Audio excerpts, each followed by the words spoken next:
एक चार्ट के अंदर एक पर्सन का प्लैनेट केतु सेकंड हाउस में बैठा हुआ है, सेकंड पर्सन का प्लैनेट सूर्य जो है वो सेकंड हाउस के अंदर बैठा हुआ है। दोनों ने ओवरलैपिंग कर रखी है, सेकंड हाउस के अंदर ये ओवरलैपिंग है। और यहाँ पे किसी भी रिलेशन को, मैरिज को सस्टेन करने का, बचाने का केवल एक ही तरीका है, दैट एक पर्सन ये रिस्पॉन्सिबिलिटी मान ले कि मैं चाइल्ड हूँ, और दूसरा पर्सन इस रिस्पॉन्सिबिलिटी को एक्सेप्ट कर ले कि I am the father in this relationship. जी हाँ गाइज, रिलेशनशिप की जब बात की जाती है सो वी जस्ट सी कि भाई हमारा दूसरे पर्सन के साथ जो है वो all the time spouse type का कनेक्शन रहा है। But there is the concept of karmic tree also. आपका आपकी फैमिली के साथ भी कार्मिक संबंध है, उनके साथ आपका प्रारब्ध जैसा कार्मिक संबंध है कि बहुत स्ट्रॉन्ग कार्मिक संबंध है और उसे किसी भी कीमत पे चेंज नहीं किया जा सकता। पूरी वर्ल्ड की आप टूर करके आ जाइए, फिर भी आपके जो फादर हैं वो वही रहेंगे, उनका एड्रेस जो है वो वही रहेगा। So this indicate the power of the प्रारब्ध कर्मा कि ये चेंज नहीं हो सकता। कैसे आप अपने चार्ट से और सामने वाले के चार्ट से अंडरस्टैंडिंग बना सकते हैं कि हमारा जो रिलेशन है किस रिदम पे चल रहा है, किस वाइब्रेशन के ऊपर वो सेट है। और ये अंडरस्टैंडिंग 2 प्लैनेटों से बनाई जा सकती है। आपने सुना होगा ना, देयर 7 फेराज, 7 फेरे होते हैं, 7 जन्मों के संबंध होते हैं। राहु और केतु ये ऑल द टाइम एक दूसरे से 1-7 के एक्सेस पे रहते हैं। अगर आप केतु से काउंट करेंगे तो राहु ऑल द टाइम आपको 7 हाउस आगे ही मिलेगा, 7th हाउस के अंदर ही मिलेगा। और पूर्णिमा के दिन जब फुल मून आता है, फुल मून सबसे इंपॉर्टेंट है, फुल मून सबसे इंपॉर्टेंट है कार्मिक रिलेशंस के लिए। फुल मून को होता क्या है, चंद्रमा और सूर्य जो है 1-7 के एक्सेस पे आ जाते हैं। चंद्रमा से सूर्य को आप काउंट करेंगे तो वो 7th हाउस आके मिलेगा। तो ये 7 नंबर की अंडरस्टैंडिंग है, ये कार्मिक रिलेशनों में बहुत बहुत बहुत इंपॉर्टेंट रोल प्ले करती है। और जब मैं कार्मिक रिलेशन कहता हूँ तो I am accepting the 2 approaches. The first is the backward approach and the second is the forward approach. भाई बैकवर्ड अप्रोच है कि इतने जन्म आपके हुए हैं, इतने जन्म आपके बीत चुके हैं, तो उनमें आपने कर्म करते रहे होंगे। उन कर्मों से एक बैग बनता है और उस बैग का नेम है संचित कर्मास। संचित से कुछ कर्म निकलते हैं और वो प्रारब्ध होते हैं। संचित से कुछ कर्मास निकले हैं इस जीवन में भोगने के लिए, तो वो कुछ लिमिट में है। ऐसा नहीं है कि आप पूरे जन्मों के कर्मों को एक ही जीवन में भोग ले। अगर वो सारे ही कर्मास एक जीवन के लिए आ जाएं तो हमारा जीवन केवल कुछ घड़ी का रहे, मतलब कुछ मिनटों का ही वो जीवन रहे। उसकी इंटेंसिटी इतनी ज़्यादा होगी, फिर आपके पास फ्री विल नहीं हो पाएगी। इसीलिए अष्टक वर्ग का एक कॉन्सेप्ट है कि अगर आपके 6th हाउस में ज़्यादा नंबर्स हैं लगन से, तो आप ये मानिए कि लाइफ में प्रारब्ध का कंट्रोल बहुत ज़्यादा है। फ्री विल हमारी लिमिटेड है, हम इंडिपेंडेंट डिसीजन नहीं ले सकते, हम हमारे अनुसार चीज़ों को शिफ्ट ही नहीं कर सकते। पर्सन ट्राइंग कि भाई मैं कर लूँ, लेकिन आप नहीं कर सकते। और उन्हें करने का सबसे सिंपल तरीका क्या है, रुद्राक्ष की माला पे मंत्रों का जाप। तब आप अपने प्रारब्ध को बर्न कर सकते हैं। अगर वो प्रारब्ध आपके लिए फेवरेबल नहीं है तो, अगर वो प्रारब्ध आपके लिए फेवरेबल नहीं है तो आप उसे बर्न कर सकते हैं। किस प्लैनेट की वजह से ये प्रारब्ध बनता है, राशि तो वर्गो है। और वर्गो वालों के लिए जो स्पेशल वीडियो है वो आ जाएगी जल्दी ही। प्लीज़ थोड़ा सा वेट करिए, हम क्षमा प्रार्थी हैं, थोड़े से वेट करिए, आपको वो वीडियो मिल जाएगी। तो वर्गो वो राशि है और प्लैनेट कौन सा है, प्लैनेट है वो केतु। केतु की वजह से कार्मिक रिलेशंस जो है फॉर्म होते हैं। अब कैसे समझा जाए कि मेरा और सामने वाले पर्सन का कौन सा कार्मिक रिलेशन हो सकता है और किस वाइब्रेशन पे वो चल रहा है। अगर केतु सूर्य पे ओवरलैप कर जाए तो ये सन और चाइल्ड का रिलेशन हो गया, अगर सन और फादर का रिलेशन हो गया। केतु अगर मून पे ओवरलैप कर जाए तो वो सन और मदर का रिलेशन हो गया। कई बार आप देखेंगे फैमिली के अंदर कि जो सिबलिंग्स हैं वो सिबलिंग्स ना रह के फादर और मदर बनने की कोशिश करता है। क्या वो कोशिश कर रहे हैं या वो नेचुरली हो रहा है? एक्चुअली वो नेचुरली हो रहा है। और वो इसलिए रहा है कि एक पर्सन का जो सूर्य है या फिर चंद्रमा है दूसरे के केतु के साथ ओवरलैप कर रहा है, तो वो सिबलिंग नहीं रहे। उन्होंने अपने जो भाई बहन हैं उनकी रिस्पॉन्सिबिलिटी अपने शोल्डर्स पे ले ली है, उन्हीं की हेल्प करने में लग रहे हैं।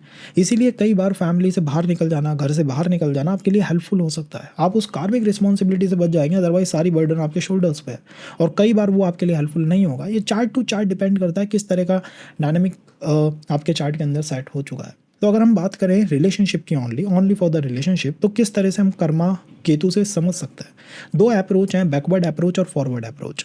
बैकवर्ड मीन्स भाई पास्ट से कुछ ना कुछ चला आ रहा है, तो पास्ट की वजह से वो रिलेशनशिप बना है और उसके अंदर होगा क्या, उसके अंदर अंडरस्टैंडिंग बहुत स्ट्रांग होगी। जब भी कोई रिलेशनशिप पास्ट से बनता है तो शुरू में उसमें ईगो क्लैशेस देखने को मिलेंगे ही मिलेंगे और फिर उसमें अंडरस्टैंडिंग बन जाती है। यही कॉन्सेप्ट है धारा कारक का। धारा कारक इज द प्लैनेट जिसके पास कम से कम डिग्री हो, ठीक है। अगर मेष राशि, सिंह राशि और धनु राशि में धारा कारक है तो वो निश्चित रूप से केतु के ही नक्षत्र में आएगा। इसका मतलब है कि धारा कारक केतु के नक्षत्र से बाहर ही नहीं निकल पाया। और केतु को आप रिलेशनशिप के लिए अच्छा नहीं मानते, आपको लगेगा भाई धारा कारक केतु के रिलेशन में क्यों आ रहा है, होना चाहिए था कि धारा कारक चंद्रमा के में आए या शुक्र के में आए, लेकिन वो आ नहीं पाता है। वो ऑल द टाइम केतु में घूमेगा, सूर्य के अंदर घूमता रहेगा, मंगल के अंदर घूमता रहेगा। इन्हीं नक्षत्रास में आपको ज़्यादा से ज़्यादा धारा कारक दिखाई देंगे और वो धारा कारक इंडिकेट करता है कि ये रिलेशनशिप है, दिस इज अ रिलेशनशिप। ये रिलेशनशिप है जो कि पीछे से चली आ रही है, पास्ट जीवन से वो चली आ रही है। अब वो किस लेयर पे चल रही है, कौन सी रिदम, कौन सी वाइब्रेशन उसके अंदर सेट है, चार्ट मैचिंग के अंदर यही किया जाता है। चार्ट मैचिंग के अंदर इट नॉट कि भाई मून के साथ ट्राइन बना रहा है, वीनस के साथ ट्राइन बना रहा है, वो सेकंड अप्रोच है। फर्स्ट अप्रोच ये होनी चाहिए कौन सा karmic connection. There was a astrologer, और काफ़ी नाम है उन एस्ट्रोलॉजर का हमारी ही सिटी के अंदर। दे जस्ट, और काफ़ी ओल्ड एज में, उनको आप टाइम ही मत बताइए कि आपका टाइम कहाँ है। ये भी एक समस्या है कि भाई मेरा टाइम क्या है, मुझे नहीं पता सामने वाले पर्सन का टाइम क्या है, हो सकता है मुझे गलत चार्ट दे दिया हो, ये भी हो सकता है। तो आप बस ईयर बता दीजिए किस ईयर में उनका जन्म हुआ है, बस ईयर से, और ईयर की भी आगे पीछे का ईयर बता दीजिए, उसमें भी कोई दिक्कत नहीं है। वो राहु केतु को ही अलाइन करके ये बता सकते हैं कि आपका जो रिलेशन है वो सस्टेन करेगा या नहीं करेगा, और करेगा तो किस रिदम पे करेगा। अगर इस मैरिज को सेव करना है तो एक को क्या रिस्पॉन्सिबिलिटी लेनी है और दूसरे को क्या रिस्पॉन्सिबिलिटी लेनी है, इसी तरीके से वो बच सकता है। हम मांगलिक दोष की जब बात करते हैं, प्लैनेट मंगल, उसकी दशा का टाइम 7 ईयर्स है, केतु की दशा का टाइम 7 ईयर है। कुजवत केतु मंगल की तरह ही है। तो एक्चुअली जो मांगलिक दोष है वो केतु की ही एनर्जी है, और वो होता इसीलिए है कि 7th हाउस को हम मारक क्यों कहते हैं। हम सोचिए, आप अपनी स्पाउस को देखेंगे, उससे क्या कहेंगे कि तुम मारक है, तू एक मारक इंसान है, तू मुझे मारने है, ऐसे थोड़ी कहेंगे कि तुम मुझे मारने के लिए आए हो। हम वो मारक इसलिए कहते हैं कि अगर ये पर्सन आपको सही नहीं मिला तो डाइवोर्स, ये तलाक की भी व्यवस्था है, एक के साथ बात, दूसरे संबंध, तीसरे संबंध, चौथे संबंध की भी व्यवस्था है। आप हर इंसान से थोड़ी कहेंगे कि तुम्हारा पिछले जीवन के साथ मेरा कोई कनेक्शन है या सोलमेट टाइप की एनर्जीज हैं, नहीं कह पाएंगे ना। एक होगा, चलो 2 हो जाएंगे, बट 3 4 5 ऐसे थोड़ी है कि आप रिदम में चलाए जा रहे हैं कितने भी नंबर्स में। तो वो क्यों होता है, वो इसलिए होता है कि 7th house is the most important भाव है कुंडली का, वो 7th हाउस है। शुक्र की मूल त्रिकोण राशि वहीं आती है। शुक्र वेल्थ का कारक है, सबसे इंपॉर्टेंट इस दुनिया में अगर है कुछ तो वो वेल्थ है। वेल्थ बहुत इंपॉर्टेंट चीज़ है, नहीं तो सस्टेन नहीं किया जा सकता, शुक्र के बिना सस्टेन नहीं किया जा सकता। तो 7th हाउस मारक इन नेचर है का मतलब है कि अगर वो पर्सन जिसके साथ आप मिले हैं वो कोई कार्मिक पर्सन नहीं है, ना उसमें बैकवर्ड अप्रोच है कि पीछे से भी नहीं आ रहा, ना फॉरवर्ड अप्रोच है कि आगे भी नहीं जा रहा, कि राहु से भी नहीं बन रहा और केतु से भी नहीं बन रहा, तब आप ये समझिए फिर वो रिलेशन आपको वो चीज़ नहीं दे पाएगा जो आपकी डिमांड है, जो बेसिक डिमांड है आपकी। और तब मंगल चैनलाइज होता है, तब मांगलिक दोष चैनलाइज होता है। और मांगलिक दोष क्या करता है कि भाई उसमें फाइट हो रही है, बोथ पार्टीज, कोई भी नहीं चाहता किसी रिलेशन को बर्बाद करना। जैसे कोई की भी अंडरस्टैंडिंग ये नहीं है कि आप पहले मिलें और फिर उसको तबाह कर दें, but both parties are just fighting, they just fighting cause वो जो इनर एनर्जी है वो चैनलाइज नहीं हो पा रही है। द इनर एनर्जी, वो जो डायनेमिक बनना चाहिए था, जो डायनेमिक्स होना चाहिए था, वो चैनलाइज नहीं हो रहा है। फिर तलाक है, तलाक के बाद दूसरा पर्सन है, तीसरा पर्सन है, तो और ये जब तक चलता रहता है जब तक आपको वो पर्सन ना मिल जाए जिसके साथ आपका रियल राइट कनेक्शन होना चाहिए था। तो चार्ट मैचिंग में यही तय किया जाता है, द पर्सन इज अ कार्मिक पर्सन फॉर यू और नॉट।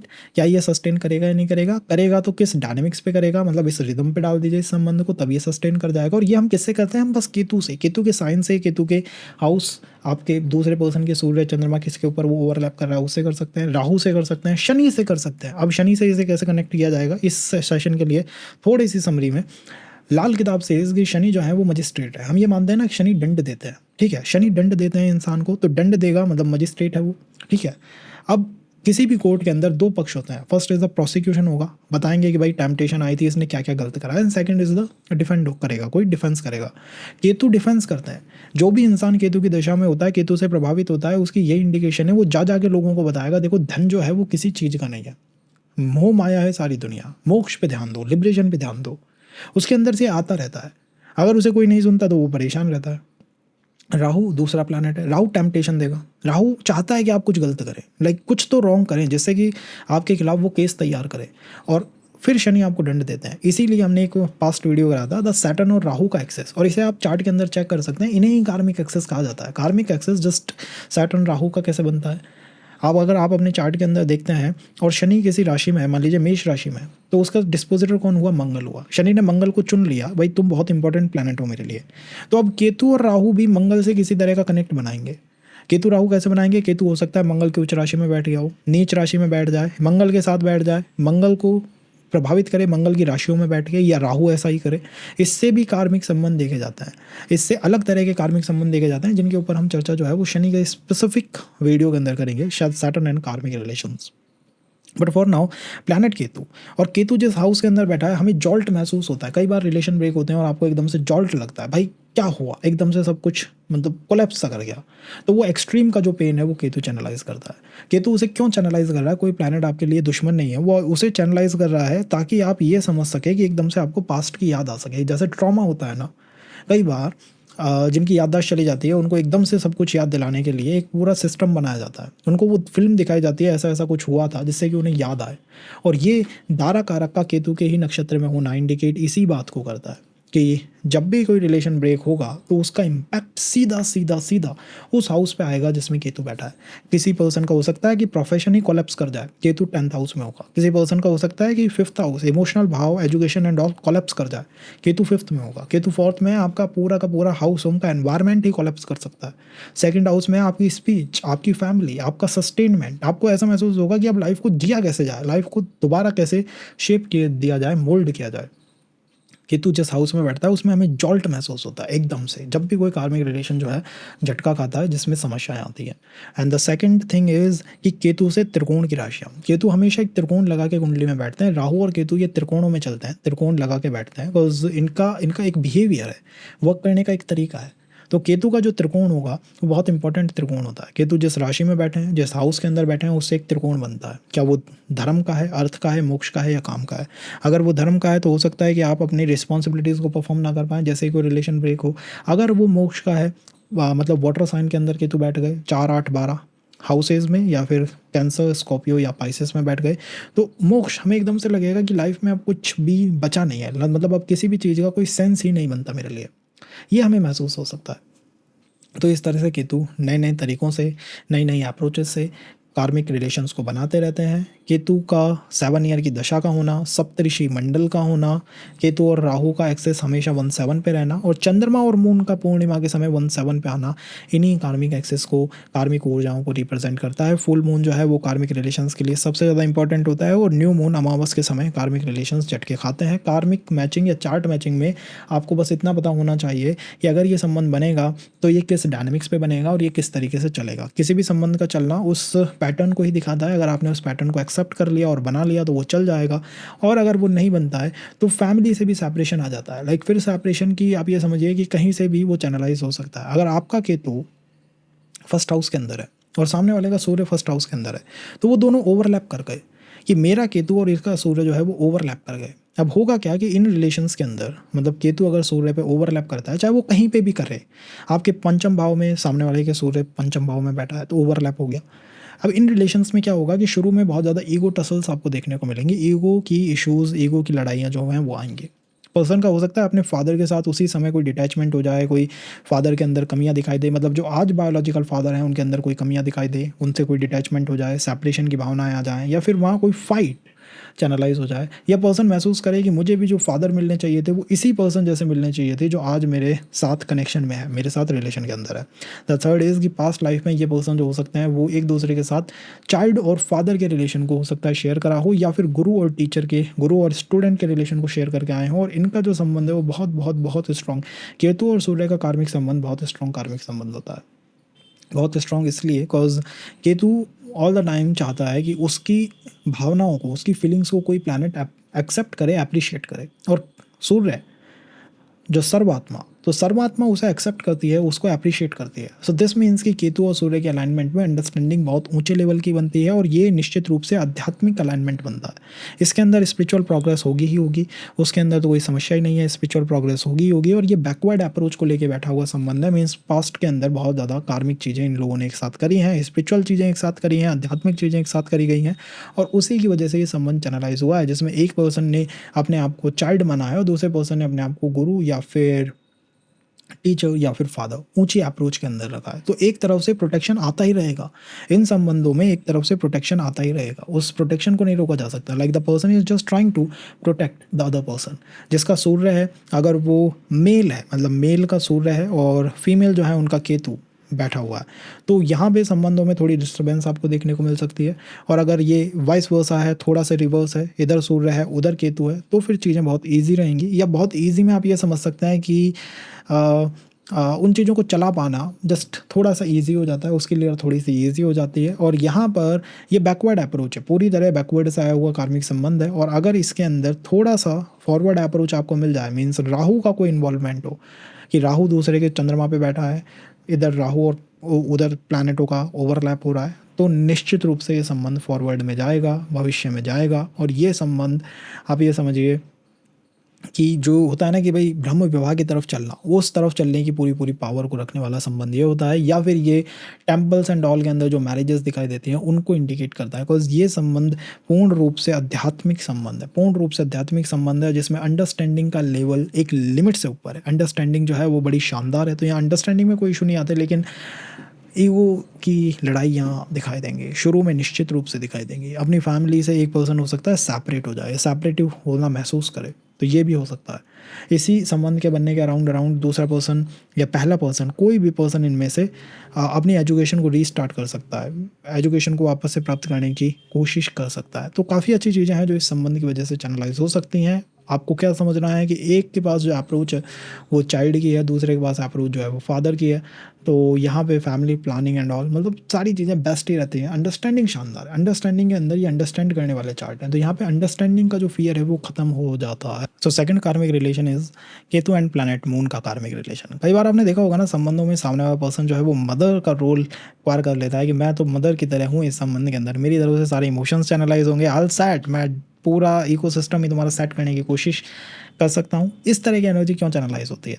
केतु और चंद्रमा की वजह से। एक पर्सन का केतु दूसरे पर्सन के चंद्रमा पे ओवरलैप कर रहा है। ओवरलैप का मतलब क्या है कि अगर मेरा केतु थर्ड हाउस के अंदर बैठा हुआ है और सामने वाले का चंद्रमा थर्ड हाउस के अंदर बैठा हुआ है, तो वो ओवरलैप करेंगे ही करेंगे। और हाउस की ओवरलैपिंग, भाव की ओवरलैपिंग राशियों से ज़्यादा स्ट्रांग होती है। तो निश्चित रूप से ये ओवरलैप है, ये वर्क करेगा। और ये किस तरह से वर्क करेगा?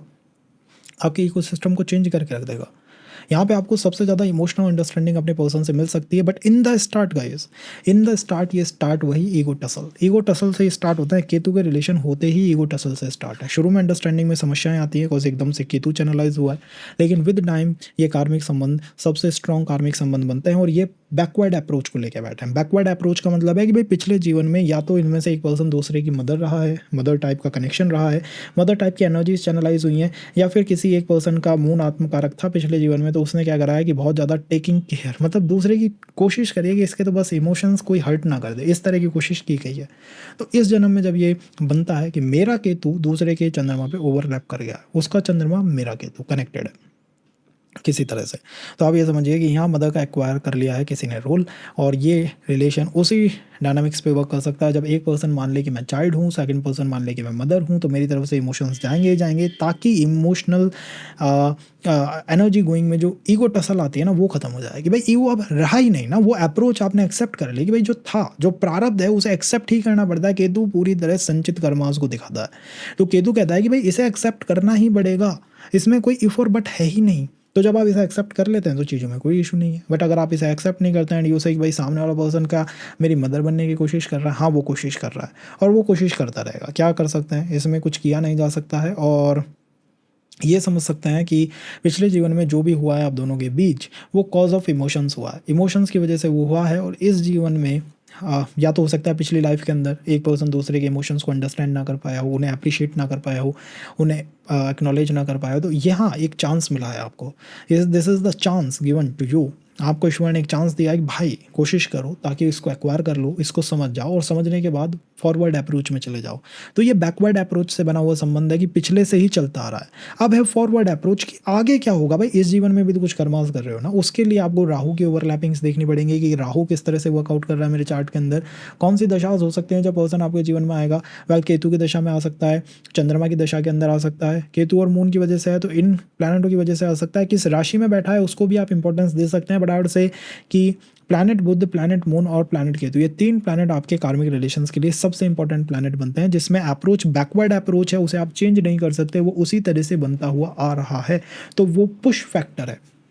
द पुश फैक्टर होता है ना कि आप नहीं चाहते कि सामने वाला आपकी मदर बने, बट वो बनेगा, क्या कर सकते हैं। और वहाँ यही चीज़ आपको देखने को मिलेगी। जैसे ये संबंध बनेगा, हो सकता है आपका आपकी मदर के साथ डिस्कनेक्शन हो जाए, आपको अपनी मदर में इश्यूज़ दिखाई दें कि ये पर्सन, ये मेरी मदर जो है वो इतना अच्छा मेरा ध्यान क्यों नहीं रख पाते हैं, यहाँ मुझे ऐसा क्यों महसूस होता है कि मदर जो है वो इतना अच्छा ध्यान नहीं रख पा रहे। तो क्यों वो महसूस होता है? The answer is the overlapping. तो ये ओवरलैपिंग है। अब एक नया पर्सन ही आपकी मदर बन चुका है, इसमें क्या कर सकता है। तो ये केतु और मून की ओवरलैपिंग है। The third overlapping is Ketu और जुपिटर की ओवरलैपिंग। तो केतु और जुपिटर की ओवरलैपिंग बहुत स्ट्रॉन्ग ओवरलैपिंग आप मान सकते हैं। केतु जुपिटर को अपने लिए शत्रु की तरह देखते हैं, जस्ट लाइक एक शत्रु प्लैनेट की तरह है जुपिटर मेरे लिए। और शत्रु भी आप ना कहें तो एक न्यूट्रल प्लैनेट, आप एक न्यूट्रल प्लैनेट उसे कह सकते हैं, बट एक फ्रेंड प्लैनेट तो नहीं है। निश्चित रूप से एक फ्रेंड प्लैनेट की तरह जुपिटर को केतु नहीं देखता है, नहीं तो फ्रेंड प्लैनेट की तरह देखना है और कार्मिक रिलेशन का बनना है कि केतु और जुपिटर का ओवरलैप हो गया। ओवरलैप का मतलब क्या है कि मेरा केतु सामने वाले का जुपिटर एक ही हाउस के अंदर है, कि उसका जुपिटर तीसरे में बैठा है तो मेरा केतु भी तीसरे में बैठा है साहब। अब ये ओवरलैप हो गया है।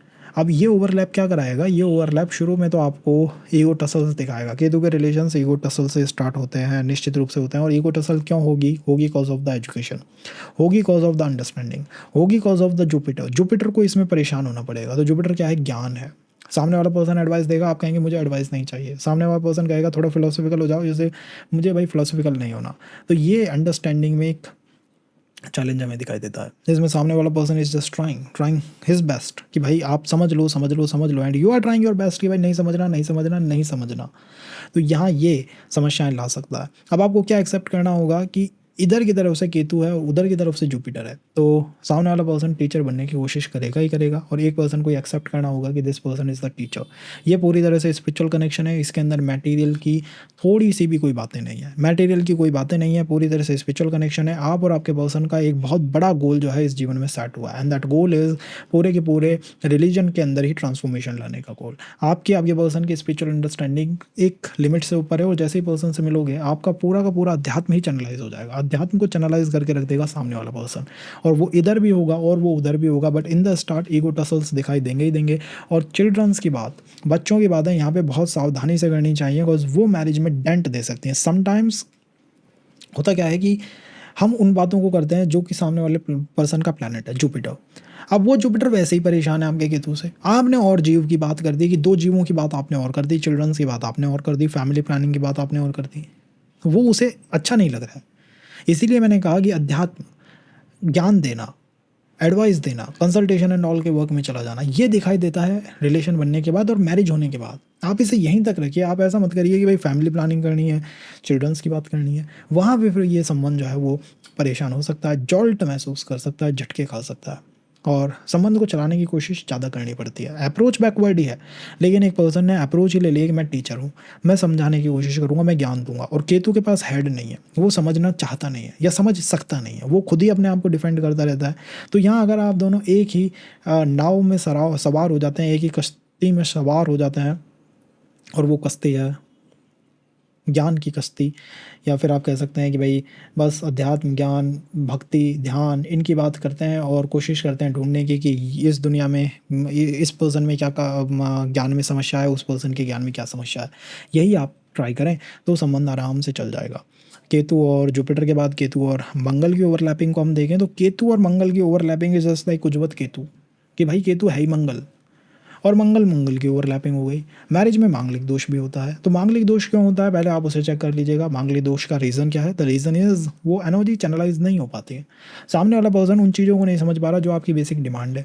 मांगलिक दोष लग गया है, दोनों में फाइट हो रही है, रीज़न किसी को नहीं पता क्यों हो रही है। अगर अंडरस्टैंडिंग बन जाती है ओवरलैपिंग्स के माध्यम से तो कोई इशू ही नहीं है, फिर कोई समस्या ही नहीं रहती है। तो केतु सामने वाले पर्सन का मंगल, यहाँ पे केतु वहाँ पे मंगल। मंगल जस्ट सिबलिंग्स को भी दिखाता है कि साहब सिबलिंग्स टाइप का तो कोई कनेक्शन नहीं है, कि मेरा कहीं सिबलिंग तो नहीं रहा है। और ये सुनने में बड़ा अजीब लगता है, भाई सामने वाला पर्सन आपको कोई सिबलिंग तो नहीं रहा है, ऐसा यहाँ पे सुनने में बड़ा अजीब सा लगता है, बड़ा अजीब सी फीलिंग जो है वो डेवलप हो जाती है। बट केतु और मंगल की ओवरलैपिंग, अड से केतु और मंगल की ओवरलैपिंग बहुत शानदार ओवरलैपिंग्स में आती है अगर ये एनर्जी पे चैनलाइज हो जाए। फ्रॉम केतु साइड, केतु मंगल को अपने एनिमी की तरह रखते हैं। केतु शनि के सारे दुश्मनों को अपना दुश्मन मानते हैं, तो केतु मंगल को भी अपना दुश्मन मानते हैं। भाई मंगल भी मेरा दुश्मन है ना, कमाल की बात। जिस प्लैनेट के जैसा है उसी को अपना दुश्मन मानता है। ये प्लैनेट ही ऐसा है। तो यहाँ पे बैकवर्ड अप्रोच क्या है कि आपने और आपके पर्सन ने हो सकता है किसी बैटल में एक दूसरे का साथ दिया हो, किसी युद्ध में एक दूसरे का साथ दिया हो, जीवन भी युद्ध है तो हो सकता है बहुत स्ट्रॉन्ग कार्मिक संबंध रहा हो, और वो भी ऐसा जैसे स्पाउस का होता है, क्योंकि जीवन एक युद्ध है। आपने अपने पर्सन को प्रोटेक्ट करने की कोशिश करी हो, और अगर सामने वाले का मतलब आपका केतु है सेकंड हाउस में, थर्ड हाउस में, फोर्थ हाउस में, सामने वाले का मंगल है second house, third house, fourth house, overlap हो रहा है हाउस बाय हाउस। अब यहाँ दिखाई दे जाता है कि भाई ठीक है, इन्होंने कोई ना कोई, या तो ये युद्ध लड़ा है, कोई सोल्जर रहे हैं, कोई ना कोई समस्या का एक साथ मुकाबला करा है इन्होंने। हीलर हो सकते हैं, डॉक्टर्स रहे हो पिछले जीवन के अंदर, और वहीं आपका प्रोफेशन इस जीवन में आपको कनेक्ट करने में कोशिश या योगदान दे सकता है। प्रोफेशन या एजुकेशन दोनों में से कोई भी कनेक्ट करने में योगदान दे सकता है। और इसमें एक पर्सन जो है वो कमज़ोर ही दिखाई देगा, एक पर्सन कमज़ोर ही रहेगा, मतलब वो अपने आप को दुनिया में प्रोटेक्ट नहीं कर पाता, और दूसरा पर्सन इस भावना से आता है कि मैं इसे प्रोटेक्ट करके रहूँगा। तो एक दूसरे को प्रोटेक्ट करने की जो एनर्जी है, वहाँ से बनता हुआ संबंध केतु और मंगल का संबंध होता है। द सिबलिंग्स की एनर्जीज़ में देखिए, वैसे तो ये सिबलिंग्स का ध्यान देने वाले संबंध होते हैं, लेकिन उसको हम इसके अंदर इन्वॉल्व नहीं करते हैं। We better involve the other side of planet Ketu and planet Mars. क्या शुरू में समस्याएं नहीं दिखती? शुरू में समस्याएं दिखती हैं, बिकॉज यहाँ पे दुश्मन की तरह दिखाई देता है सामने वाला पर्सन कि ये मेरा दुश्मन रहा है, ये मेरा दुश्मन रहा है। लेकिन वो दुश्मन नहीं हो सकता, आप दोनों ने ही किसी युद्ध को लड़ने की कोशिश करी हो, और वो भी एक साथ। तो this is Ketu and planet Mars. Ketu Mars के बाद क्या आएगा? केतु और बुध।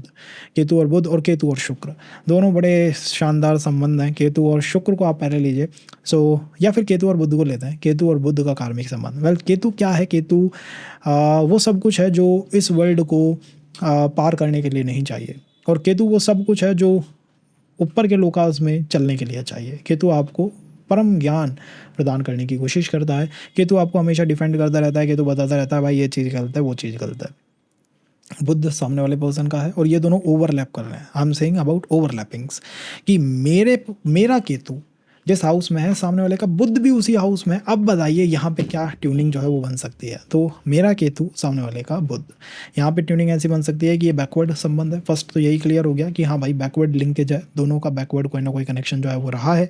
और इस जीवन के अंदर cause of the Budh energy person जो है वो एक दूसरे के साथ कनेक्ट हुए हों। तो हो सकता है कि आपने पिछले जीवन में एक दूसरे के साथ मिलके कोई कंसल्टेशन रिलेटेड वर्क करा हो, कोई नॉलेज शेयरिंग रिलेटेड वर्क करा हो। और बुध की आदत है गाइस, बुध की आदत है, बुध को लिबरेशन बहुत ज़्यादा पसंद नहीं है। बुध नीच का किस राशि में होता है? लिबरेशन की राशि पाइसेस में। वो कहता है भाई लिबरेशन एंड ऑल से ज़्यादा अपना कोई वास्ता नहीं है। और केतु कहता है कि लिबरेशन करा के रहूँगा। तो अब आप समझ सकते हैं कि वो जो कम्युनिकेशन के इशूज़ हैं वो क्यों चैनलाइज होते हैं, केतु और बुध की वजह से। अब इसमें एक पर्सन को एक्सेप्ट करना होगा कि मेरी अंडरस्टैंडिंग इस दुनिया के लिए है, और दूसरे वाले पर्सन की अंडरस्टैंडिंग ऊपर के लोकास्ट के लिए है। तब ये ट्यूनिंग बहुत शानदार है कि एक ने एक्सेप्ट कर लिया कि मैं इस मटेरियल वर्ल्ड के सारी व्यवस्थाओं को संभालता हूँ, और आप स्पिरिचुअल वर्ल्ड की सारी व्यवस्थाओं को संभालें, तब तो चल जाएगा। तब बहुत शानदार संबंध बना है। और अगर एक ने एक्सेप्ट, दोनों ही हो गए फाइट में कि नहीं मटेरियल ही सब कुछ है, और केतु आप जानते ही हो, तो तलवार लेके बैठा हुआ है। वो तो कहेगा कि नहीं स्पिरिचुअल सब कुछ है, और नहीं मानते हो तो फिर ये संबंध खत्म करो। तो आपने देखा ना चार्ट मैचिंग में हम घूम रहे हैं मंगल पे, मांगलिक दोषास पे, आप कह सकते हैं कि 7th हाउस के ऊपर। और अंडरस्टैंडिंग ही दोनों की अगर बिगड़ गई, द अंडरस्टैंडिंग शुड बी कि भाई you are the one running this material world, I am the one running the spiritual world. तब तो ठीक है, और एक दूसरे को हेल्प कर सकता है, तब शानदार चीज़ है। नहीं तो फिर समस्याएं आएंगी। इसमें डायनामिक्स यही हुआ है कि आपने अपने पर्सन के साथ मिलके, हो सकता है अध्यात्म को बिजनेस बनाने की, या अध्यात्म को और लोगों तक प्रचार प्रसार करने की कोई कोशिश करी हो पिछले जीवन के अंदर। तो बैकवर्ड लिंक है, निश्चित रूप से बैकवर्ड लिंक है, लेकिन आज वो लिंक आपको सही नहीं दिखाई देगा। आज उसके अंदर समस्याएं आएंगी, ईगो टसल्स भी आएंगी, और ये ईगो टसल से ज़्यादा अंडरस्टैंडिंग की टसल्स है कि भाई नहीं समझ पा रहे। जस्ट अब नहीं समझ पा रहे तो नहीं समझ पा रहे, इसका कोई कुछ नहीं कर सकता। क्या किया जा सकता है उपाय में? लॉर्ड गणेशा की पूजा। अगर आप लॉर्ड गणेश जी की पूजा कर लेते हैं तो ये संबंध कहीं पे भी नहीं जाएगा, बिकॉज इसमें बैकवर्ड लिंकेज है। जिनमें बैकवर्ड लिंकेज होती है वो कहीं नहीं जाते, ये समझा जा सकता है। तो ये कहा जा सकता है केतु और वीनस का। केतु और वीनस के बारे में ये बात है कि शुक्र से जो 12th प्लैनेट है वो केतु ही है। दशास में अगर आप देखेंगे तो शुक्र से 12th रहता है, शुक्र से भी 12th है, शुक्र से 12th बने रहने की आदत है इसकी। नक्षत्राज में शुक्र से 12th रहता है। शुक्र के नक्षत्राज आगे हैं, केतु के नक्षत्राज पीछे हैं। और शुक्र से जो भी 12th होता है वो शुक्र को काफ़ी पसंद आता है। शुक्र की अंडरस्टैंडिंग जब बनती है, जब आप शुक्र से 12th राशि को देखें, 12th हाउस को देखें, तो केतु और शुक्र का जो हम मानते हैं ना कि कोई मैलेफिक कनेक्शन है, या भाई बहुत एक दूसरे के लिए हानिकारक है या खतरनाक है, वेल इतने कोई खतरनाक एक दूसरे के लिए नहीं है। हाँ, केतु अपना काम पूरा करता रहता है, क्योंकि केतु को तो डिफेंड करना है ना अपने आपको केतु को डिफेंड करना है। शनि की जब अदालत लगती है तो केतु डिफेंस करते हैं, तो केतु को वहाँ आपको डिफेंड करना है। तो जब कोई रिलेशन बनता है दारा कारक से, तो आपको देखने को मिलेगा यार ये नक्षत्री केतु का है, केतु का नक्षत्र है, दारा कारक है, रिलेशन बन रहा है, सेपरेशन होगा क्या, यही फियर होते हैं पर्सन के। तो जब आपको डिफेंड करना होगा तब केतु आपकी हेल्प करेगा।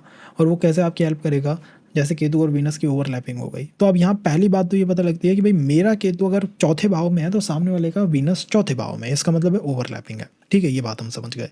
अब कॉज ओवरलैपिंग है, बैकवर्ड लिंक है, हम पिछले जीवन से चलते आ रहे हैं तो हमारा बैकवर्ड लिंक भी है। थर्ड, बैकवर्ड लिंक है, इसीलिए ये संबंध स्थिर है, ये कहीं जाएगा नहीं, मतलब ये कहीं टूट नहीं सकता, इसके अंदर कोई समस्या नहीं आ सकती। फोर्थ, विद टाइम ये बेटर ही होगा। शुरू में अंडरस्टैंडिंग के इश्यूज दिखाई देंगे, शुरू में इश्यूज आएंगे, लेकिन विद टाइम ये बेटर ही होगा। फिफ्थ, सामने वाला पर्सन जिसका शुक्र है वो बताएगा ये संबंध चलेगा या नहीं चलेगा। तो अगर उसका शुक्र ऊंचे प्लेन पे चल रहा है, अपर प्लेन्स पे चल रहा है, तो शुक्र स्पिरिचुअल प्लैनेट है, दैत्यों का गुरु है शुक्राचार्य। केतु और राहु को टीचिंग ही शुक्र ने दी है, इसीलिए वो पर्सन ही बताएगा चलेगा या नहीं चलेगा, बिकॉज एक्चुअली वो पर्सन आपका टीचर है। जो काम आज आप कर रहे हो वही उसने ही आपको ये सिखाए हैं। अब आज आपको ऐसा लगेगा कि मैं ही इस पर्सन को जाने कितना ज्ञान दे रहा हूँ या मैं सिखा रहा हूँ, लेकिन एक्चुअल रीजन थिंग इज़ कि उसने ही आपको ये सारी चीज़ें सिखाई हैं। और जब आप उस पर्सन से मिलोगे तो वापस से आप इन्हीं चीज़ों को सीखने की कोशिश करोगे। सम गाइस सेज कि भाई जैसे ही हम वापस से मिले या जैसे ही वो कनेक्शन बना, क्या मैंने एजुकेशन स्टार्ट कर दी, मैंने तो ज्ञान प्राप्त करना शुरू कर दिया, मैं तो अब टीचिंग एंड ऑल में आ गया, मैं तो अब ऑकल्ट की तरफ आ गया। वो आपका टीचर था, उसी ने आपको ये सारी चीज़ें सिखाई हैं। तो यहाँ सिक्स्थ पॉइंट ये है कि सामने वाला पर्सन बताएगा संबंध चलेगा या नहीं चलेगा। अगर वो अपर लेवल्स पे है, थोड़ा स्पिरिचुअल है, थोड़ा आध्यात्मिक है, संबंध आराम से चल जाएगा। अगर वो लोअर लेवल्स पे पूरा मटेरियल है तो आप ये समझिए कि बैकवर्ड लिंकेज है, मतलब संबंध स्थिर है, जाएगा तो कहीं नहीं, लेकिन वो चल नहीं पाएगा, उसमें आपको रुकावटें, समस्याएं, चैलेंजेस, परेशानियां दिखाई देंगी। तो बैकवर्ड लिंक ये निश्चित कर देती है कि ये संबंध कहीं नहीं जाने वाला है। चार्ट मैचिंग में बैकवर्ड लिंक का होना बहुत आवश्यक है, बहुत आवश्यक है, बहुत आवश्यक है, ताकि आपको ये समझ आ जाए कि ये संबंध चलेगा या नहीं चलेगा, मतलब इसमें कुछ पास्ट से स्थिर है या नहीं है। स्थिर है तो फिर चिंता नहीं रहती कि भाई ये कहीं जा तो नहीं रहा, फिर चलाने की सोचेंगे कहीं जा तो नहीं रहा। तो ये एक अंडरस्टैंडिंग है। तो यहाँ सामने वाला पर्सन ही बताता है चलेगा या नहीं चलेगा, और उसका शुक्र है तो इसका मतलब है पिछले जीवन में निश्चित रूप से टीचर रहे हैं, गुरु रहे हैं वो आपके, उन्होंने आपको जो भी आज आप काम कर रहे हो वो करना सिखाया है। और इसको मिलने के बाद ही आपकी स्किल्स चैनलाइज हो जाती हैं, आपका टैलेंट चैनलाइज हो जाता है पूरी तरह। आपको महसूस होगा यार मैं बहुत क्रिएटिव हो गया, मेरी तो क्रिएटिविटी जाग गई, मेरी तो क्रिएटिविटी की भूख बढ़ती जा रही है, मैं तो और क्रिएटिव होना चाहता हूँ, मैं तो और चीज़ों को समझना चाहता हूँ। ऐसा क्यों होता है? इट जस्ट द ओवरलैपिंग, केवल और केवल ओवरलैपिंग की वजह से।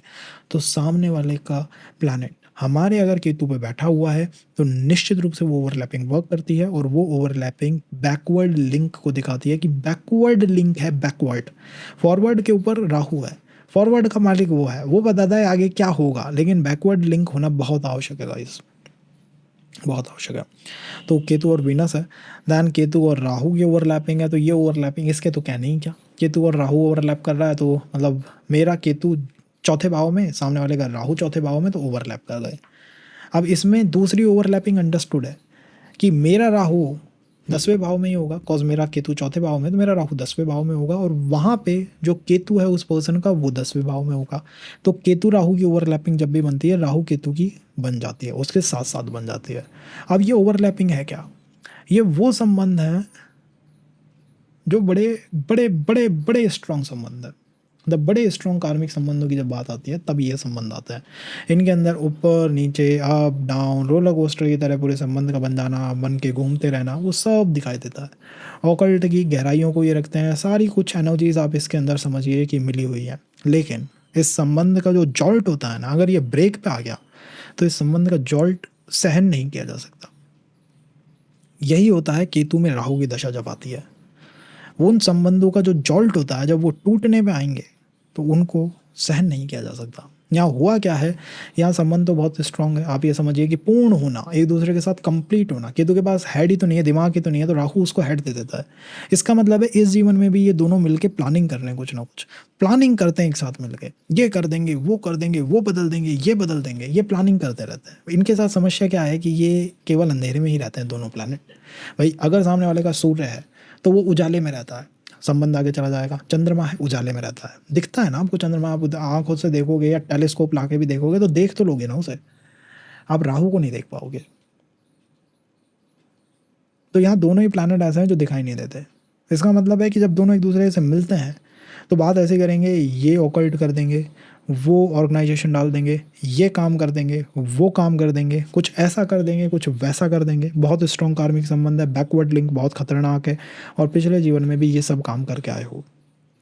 बट जब ये टूटेगा, ये ब्रेक होगा, तो इसका जो जॉल्ट है, सेपरेशन है, सहन नहीं किया जा सकता। वो सहन करना थोड़ा मुश्किल है। तो केतु में राहु की जब दशा आती है, थोड़ा हमें सावधान रहना चाहिए, थोड़ा सावधान रहना चाहिए। हर पर्सन के लिए नहीं है कि हर पर्सन कोई खतरनाक है, लेकिन अगर ओवरलैपिंग्स हो रही हैं, अगर वो ओवरलैप बन गया, तब निश्चित रूप से हमें थोड़ा सा बच के चलना चाहिए। दुर्घटना से देरी भले, सावधानी हटी दुर्घटना घटी, वही इंडिकेशन यहाँ पे है। थोड़ी सी भी सावधानी हटी और वो दुर्घटना की तरफ ये व्यवस्था चली जा सकती है। केतु पे केतु ओवरलैप कर जाए तो, वेल केतु पे केतु का ओवरलैप करना और स्ट्रॉन्ग केतु को दिखाता है, तो दोनों एक दूसरे से मिलने के बाद अंडरस्टैंडिंग, तो आप ये समझिए इन दोनों ही संबंधों की बहुत खतरनाक है। अंडरस्टैंडिंग के कोई इशूज़ नहीं है। इशूज़ किस बात पे हैं कि भाई मेरा केतु अगर 5वें भाव में है और तुम्हारा भी केतु 5वें भाव में है, तो वो 5वें भाव के डिटैचमेंट को लिमिट से ऊपर ले जाएगा। और राहु निश्चित रूप से 11th में होगा, यहाँ भी वहाँ भी 11th में है, तो वो अटैचमेंट को एक लेवल से ऊपर ले जाएगा। तो डिटैचमेंट और अटैचमेंट इतने स्ट्रॉन्ग चैनलाइज होंगे कि और प्लैनेट वर्क ही नहीं कर पाएंगे। यह पूरी तरह से चार्ट का मैग्नेटिक हो जाना। कालसर्प एक्सिस के बारे में सुना होगा आपने, तो ये वही कालसर्प एक्सिस की और स्ट्रेंथ है, और स्ट्रॉन्ग हो जाना है उसका। जो भी जीवन में होगा ना, उसका पता नहीं लगेगा ये हो क्यों रहा है। कहीं से भी जॉब के लेटर आ सकते हैं, कहीं से भी जॉब जा सकती है, कहीं से भी चीज़ें बेटर हो सकती हैं, और कहीं से भी चीज़ें आपके हाथों से जा सकती हैं।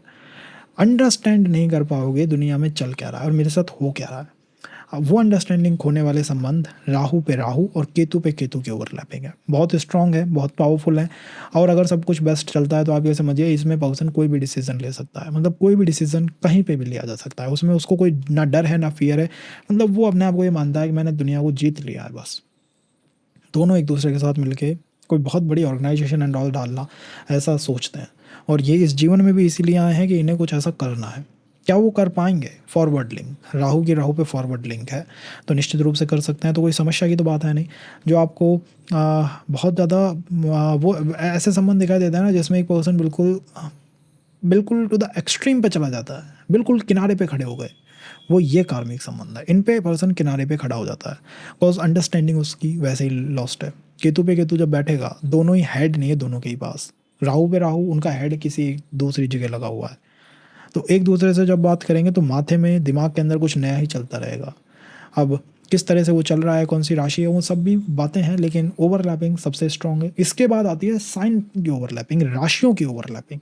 तो राशियां भी, सो गाइस अगर केतु आपका 4th हाउस में है और किसी का शनि 4th हाउस के अंदर है, या केतु आपका जिस राशि में है सामने वाले का शनि भी उसी राशि में है, तो ये ओवरलैपिंग के अंदर काउंट होता है।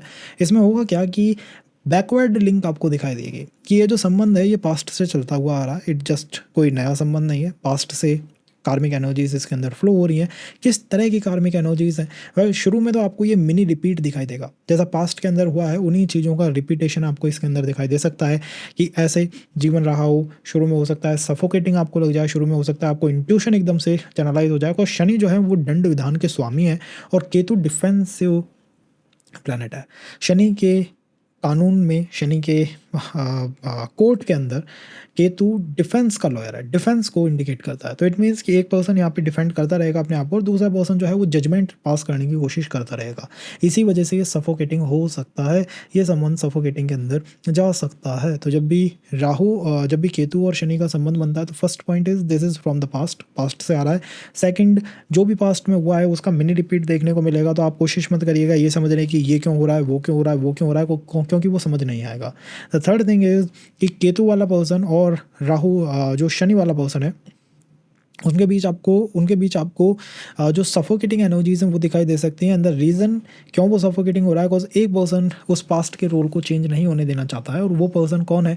जिसके पास वो शनि का प्लैनेट है। वो ज़्यादा डोमिनेंट है, वो ज़्यादा स्ट्रॉन्ग है इस रिलेशन के अंदर, और वो ज़्यादा चीज़ों के ऊपर अपना कंट्रोल रखेगा। वो आप भी हो सकते हैं और दूसरा पर्सन भी हो सकता है, जिसका शनि मान लीजिए मेष राशि में है और सामने वाले का केतु मेष के अंदर है, या यहाँ शनि फर्स्ट हाउस में है, सामने वाले का केतु फर्स्ट हाउस में, तो ये ओवरलैपिंग हो गई। दोनों ने उसी एनर्जी को, उसी पावर को शेयर करने की कोशिश करी है। तो ये ओवरलैपिंग इंडिकेट करती है कि सफोकेटिंग होगा, और ये होगा cause of the Saturn type of person. और वो सैटर्न का पर्सन करेगा क्या? वो उन्हीं चीज़ों पे जजमेंट देने की कोशिश करेगा, वो जजमेंट देगा। केतु अपने आप को डिफेंड करेगा, तो वो वहाँ के एक लूप में अटक जाएगा। डिफेंड हो रहा है, जजमेंट आ रहा है, डिफेंड जजमेंट। पर्सनल रिलेशन के लिए थोड़ा चैलेंजिंग हो सकता है, cause quite heavy karmic connection आपको दिखाई देता है। ड्यूटी बाउंडिंग है, ड्यूटीज इसमें आपको दिखाई देंगे, तो वो चिल टाइप के एनवायरनमेंट की उम्मीद कम करिए, चिल टाइप का यहाँ पे नहीं है। और कौन सी दशाएं हो सकती हैं जो पर्सन को लेके आए, केतु की हो सकती हैं, शनि की हो सकती हैं। और केतु और शनि की ओवरलैपिंग में सबसे स्ट्रॉन्ग जो रोल रहता है, सबसे स्ट्रॉन्ग जो या इंपॉर्टेंट रोल रहता है वो राहु का रह सकता है। तो केतु, राहु और शनि, ये 3 प्लैनेट ऐसे हैं जो कि आपको अपने पर्सन के साथ कनेक्ट करें, चाहे वो दारा कारक में दिखाई दें, चाहे वो दशाज में दिखाई दें, लेकिन ये प्लैनेट, इनका इन्फ्लुएंस आपको दिखाई देगा ही देगा। हो सकता है वो पद कुंडली के ऊपर दिखाई दे, आई एम नॉट सेइंग कि वो यहाँ दिखेगा या वहाँ दिखेगा, बट इनका इन्फ्लुएंस आपको दिखाई देगा ही देगा। एक पर्सन के कॉम्प्लेक्शन के बारे में अगर पूछें तो थोड़ा डार्क इन नेचर हो सकता है, थोड़ा डार्क कॉम्प्लेक्शन हो सकता है।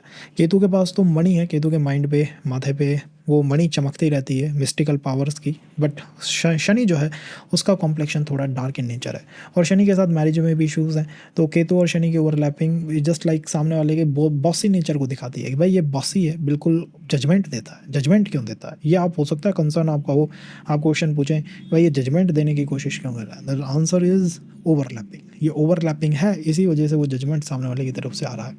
तो ये हुआ हाउस वाइज ओवरलैपिंग, कि कैसे पिछले जीवन से कार्मिक कनेक्ट है उन्हें पता करा जा सकता है। एंड द सेकंड इज़ ये बैकवर्ड लिंक है। अगर ये एक बार आपको दिख गई है तो समझ लीजिएगा कार्मिक कनेक्ट निश्चित रूप से है, वो कार्मिक कनेक्शन बना हुआ है। Now the third thing about this connection is और द ओवरलैपिंग इज़ कि ये राशियों में भी चैनलाइज होती है। आपको अपना केतु दिखता है कि सेकंड हाउस में है, मतलब आपको अपना केतु दिखाई देता है कि मेरा केतु जो है वो धनु राशि में है। अब सामने वाले के चार्ट में अगर कोई भी पर्सन धनु राशि के अंदर है, और केतु किन राशियों से त्रिकोण लगा के बैठता है धनु में, 1 और 5, मेष और सिंह। तो अगर सामने वाले का मेष और सिंह में भी कोई प्लैनेट है तो कार्मिक कनेक्ट तो है, लेकिन उसकी इंटेंसिटी उतनी ज़्यादा नहीं है जितनी कि हाउस ओवरलैप की। हाउस ओवरलैप की इंटेंसिटी बहुत बहुत बहुत स्ट्रांग होती है। हाउस ओवरलैप की स्ट्रांग होती है इंटेंसिटी, बहुत ज़्यादा स्ट्रांग इंटेंसिटी आपको देखने को मिलती है। तो किस हाउस में वो ओवरलैपिंग हो रही है उसको चेक करिए।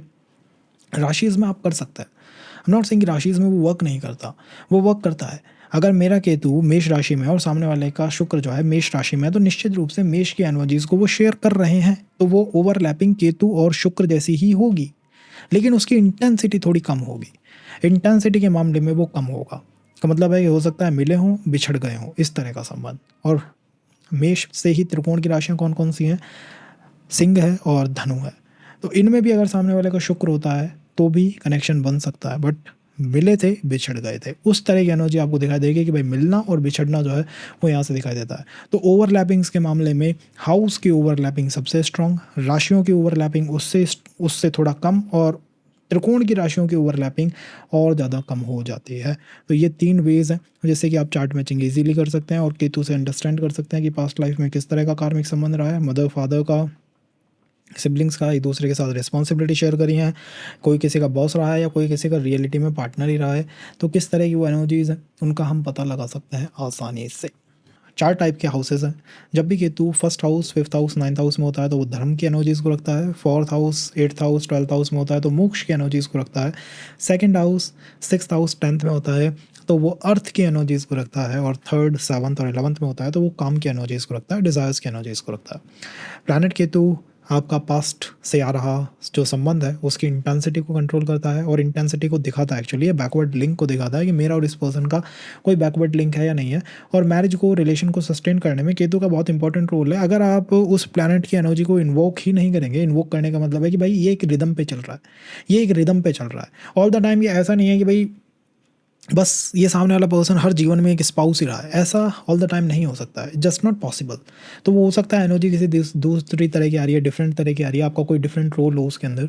तो रोल को समझना है, और कैसे उस रोल को समझ सकते हैं, ओवरलैपिंग से समझ सकते हैं कि मेरा केतु सामने वाले पर्सन का कोई भी प्लैनेट, मेरा केतु इस राशि में है, इस पर्सन का कोई भी प्लैनेट क्या इस राशि के अंदर है, अगर है तो वो निश्चित रूप से उस बनती हुई ओवरलैपिंग को दिखाता है, बहुत ही स्ट्रॉन्ग ओवरलैपिंग को दिखाता है। और ये ओवरलैपिंग जस्ट कैन से कि चीज़ों को बैकवर्ड लिंक दे देती है कि पास्ट का कोई ना कोई कार्मिक एंगल इनके अंदर इन्वॉल्व हो जाता है। तो हाउसेस से भी बनता है, राशियों से भी बनता है, और त्रिकोण की राशियों से भी बनता है। तो अगर हाउस से नहीं बन रहा हो तो ये मत समझिएगा कि भाई कोई संबंध ही नहीं है, ऐसी अंडरस्टैंडिंग हमें नहीं बनानी है, हमें उसे राशि से चेक करना है। हो सकता है इंटेंसिटी कम हो सकता है कि हम मिले बिछड़े टाइप का कोई कनेक्शन हो, या फिर उसकी इंटेंसिटी और भी कम हो सकती है अगर वो त्रिकोण की राशियों से बनता हुआ कोई कार्मिक संबंध हो।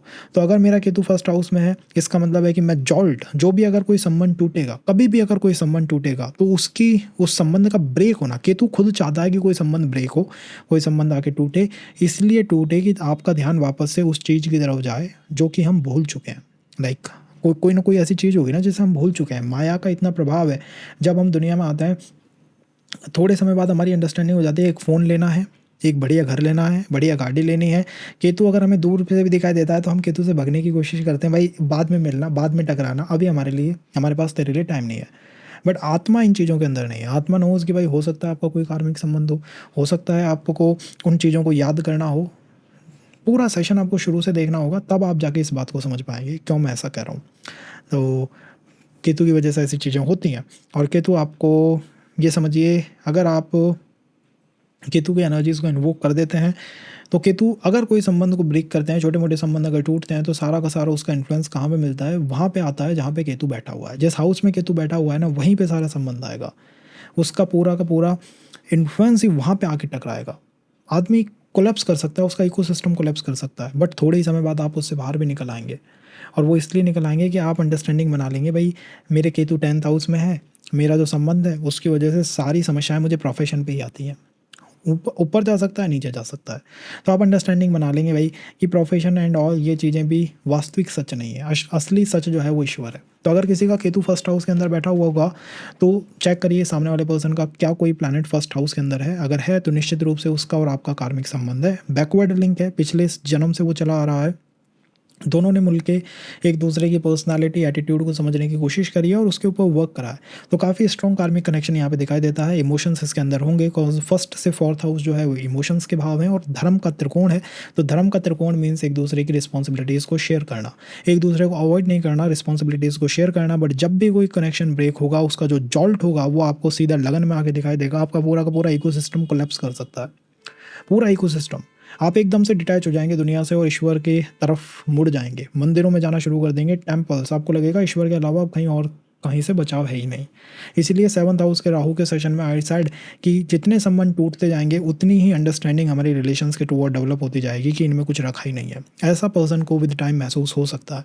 स्ट्रॉन्ग कार्मिक कनेक्शन के लिए सामने वाले पर्सन के हाउस में, फर्स्ट हाउस में कोई प्लैनेट होना चाहिए। अगर नहीं है तो राशियों में हमें चेक करना है, हमें हिम्मत नहीं आनी है, हमें राशियों में चेक करना है, त्रिकोण की राशियों में देखना है। और नवांशा में आप इसको रिपीट करके देख सकते हैं कि नवांशा में कहीं ऐसा कुछ नहीं बन रहा है या बन रहा है, क्या हो रहा है। अगर नवमांश में बन रहा है तो वो ज़्यादा स्ट्रॉन्ग होगा, वो इन नेचर ज़्यादा स्ट्रॉन्ग होगा। तो फर्स्ट हाउस में पूरा जॉल्ट लगन के ऊपर है, पूरा इकोसिस्टम कोलैप्स कर सकता है अगर फर्स्ट हाउस के राहु से कोई दिक्कत आती है। पिछले जीवन में निश्चित रूप से पर्सन के साथ मिलकर आपने अपनी पूरी पर्सनालिटी को ही समझने की एंड ऑल कोशिश करी है, तो सामने वाला पर्सन आपको गुरु या टीचर दिखाई दे सकता है कि भाई या तो ये बहुत बड़ा टीचर है या मेरा फादर रहा है, मदर रहा है, कुछ ना कुछ ऐसा है जो ये मुझे समझने की कोशिश कर रहा है। And after meeting that person मैं भी अपने बारे में या तो समझने लगा हूँ या कन्फ्यूज होने लगा हूँ, दोनों में से कोई सी भी बात हो सकती है। इसीलिए तो डायनेमिक्स है ना, पूरा चार्ट ही अंडरस्टैंड करना पड़ता है कि कौन सा प्लैनेट है जो इस व्यवस्था को निर्मित कर रहा है। बट होगा जो भी वो लगन के आसपास ही होगा। अगर ये सेकंड हाउस के अंदर आ जाता है तो कि मेरा केतु सेकंड हाउस में, सामने वाले का कोई भी पर्सन सेकंड हाउस के अंदर बैठा हुआ है, तो यहाँ ये समझ लीजिए कि पास्ट की लिंकिंग है। क्या करा है दोनों ने एक दूसरे के साथ मिलकर, सेकंड हाउस सस्टेनमेंट के ऊपर वर्क करा है। कई संबंध ऐसे होते हैं जिसके अंदर पर्सन इतना ज़्यादा स्पिरिचुअल नहीं होता, इतना ज़्यादा मटेरियल नहीं होता, वो बस चलाना चाहता है। मोस्ट ऑफ द पॉपुलेशन के संबंध जो है वो इस तरह के देखने को मिल सकते हैं, ये एक दूसरे के साथ सस्टेनमेंट के ऊपर वर्क करते हैं कि बस तुम्हारा भी जीवन बेटर हो जाए, मेरा भी जीवन बेटर हो जाए। तो ये विन विन गेम है दोनों के लिए। जो win win game, win win situation आती है वो यहीं से दिखाई देती है। Communication after meeting the person better हो सकता है, बट शुरू में कोई ना कोई इश्यूज़ आपको दिखाई देंगे। कम्स टू द कम्युनिकेशन, शुरू में कम्युनिकेशन के अंदर इश्यूज़ हमें दिखाई देंगे ही देंगे। और ये कनेक्शन हमको बहुत फैमिली टाइप का फील होगा, मतलब सामने वाला पर्सन जो ऐसा लगेगा कि मेरा फैमिली मेम्बर है, मेरे साथ रहा है, मेरे साथ इसने जीवन जिया है। वो फैमिली मेम्बर की एनर्जी जो है वो यहाँ से निश्चित रूप से चैनलाइज हो जाती है। और हो सकता है वो पर्सन आपको, अगर रिलेशन में मतलब थोड़ा समय चल जाता है वो और शुरू में ही ब्रेक नहीं होते, तो वो पर्सन डेफिनेटली वो फैमिली की जो कमी है, उसका अधूरापन है, उसे वो कंप्लीट कर देता है। और यहाँ पे कॉज ये विन विन सिचुएशन है, ये संबंध मैरिज की तरफ टर्न कर सकते हैं बहुत ईजिली इनमें टर्निंग जो है वो मैरिज की टुवर्ड हो सकती है। लेकिन अगर ये संबंध कोलैप्स करते हैं या कोई भी जॉल्ट आता है एकदम से, अगर ब्रेकिंग आती है, तो आप ये समझिए आपका सेकंड हाउस पूरा का पूरा स्थिर हो जाएगा। द सेकंड हाउस, जिसका केतु बैठा है सेकंड हाउस में, उस पर्सन का, और अस्थिर का मतलब है कि अर्थ अस्थिर हो जाएगा। हो सकता है इस पर्सन से मिलने के बाद आपके फाइनेंस के नए अपॉर्चुनिटीज़ या ऑप्शंस खुले हों, ये हो सकता है। तो धन में अस्थिरता आ सकती है, फैमिली के अंदर अस्थिरता आ सकती है। पूरा का पूरा सेकंड हाउस जो सस्टेनमेंट था आपका, आपने एक इकोसिस्टम इसके साथ बिल्ड कर लिया कि ऐसे ऐसे जीवन को चलाना है। बट अब ये जैसे ही ब्रेक होगा आपको लगेगा वो पूरा इकोसिस्टम ही खत्म हो गया है। ऐसा यहाँ पे महसूस हो सकता है। तो जब भी संबंध टूटते हैं या ब्रेक होते हैं, उनका इम्पैक्ट फैमिली पे आता है, फैमिली उसके अंदर इन्वॉल्व होती है। द थर्ड इज़ कि वो आपके पूरे इकोसिस्टम को प्रभावित करते हैं। द फोर्थ इज़ हो सकता है हमारे सुख चैन के ऊपर इसका आके प्रभाव पड़े। तो ये एक वे है जिससे कि ईश्वर आपको समझाना चाहते हैं कि पूर्ण सच क्या है। पूर्ण सच है कि धन भी बहुत समय तक नहीं टिकता, फैमिली भी बहुत समय तक नहीं टिकती। तो यहाँ पे जब भी संबंध टूटता है तो पर्सन धन से भी विमुख हो जाता है, फैमिली से विमुख हो जाता है, और वो ईश्वर की तरफ पूरी तरह डिवोट होने की कोशिश करता है। दिस इज जस्ट अ वे, जैसे कि केतु हमें समझाने की कुछ कोशिश कर रहे हैं। अब ये हमारे ऊपर है, हम समझें या ना समझें, बट वो होता बार बार ऐसा ही है। थर्ड हाउस के अंदर है तो third is all about communication का भाव है। मेरा केतु थर्ड में, सामने वाले का कोई प्लैनेट थर्ड हाउस के अंदर, इट मीन्स कि भाई यहाँ पे स्ट्रॉन्ग कार्मिक कनेक्शन है, बैकवर्ड लिंक है। बैकवर्ड लिंक का मतलब है पिछले समय से चलता हुआ आ रहा है, आने वाले समय में इसके अंदर क्या होगा, या ये अब किस पैटर्न पे चल रहा है, या क्या हम थे पिछले जीवन के अंदर कार्मिकली। वेल कार्मिकली डेफिनेटली ये ओवरलैपिंग इंडिकेट करती है कुछ ना कुछ थर्ड हाउस रिलेटेड एनर्जी। या तो हो सकता है आपने अपने पर्सन के साथ मिलके बहुत स्ट्रांगली जो गलत चीज़ें होती हैं उनका विरोध करा हो, एक दूसरे के साथ बहुत स्ट्रांगली आपने जो अन्याय है उसके खिलाफ आवाज़ उठाई हो। तो यहाँ शनि भी बहुत इंपॉर्टेंट पोजीशन में होता है। कई लोगों का आत्मकारक ही शनि हो जाता है कि भाई मेरे पर्सन के साथ मिलने के बाद होगा क्या, हम गलत चीज़ अन्याय के खिलाफ आवाज़ उठाएंगे। तो ये कंपैटिबल रिलेशनशिप को दिखाता है, ये काम है, ये डिज़ायर है। तो यहाँ पर्सन के साथ मिलना निश्चित रूप से पर्सन की डिज़ायर हो जाती है कि मुझे एक डिज़ायर है मेरी, और वो डिज़ायर क्या है कि अन्याय के खिलाफ आवाज़ उठाएंगे। हो सकता है मेरा पर्सन मिलने के बाद कॉन्फिडेंस को मेरे अंदर और डेवलप कर दे, तो ज़्यादा कॉन्फिडेंट आप महसूस करेंगे और ज़्यादा मैस्कुलाइन, ज़्यादा स्ट्रॉन्ग, ज़्यादा पावरफुल आप महसूस करेंगे आफ्टर मीटिंग योर पार्टनर।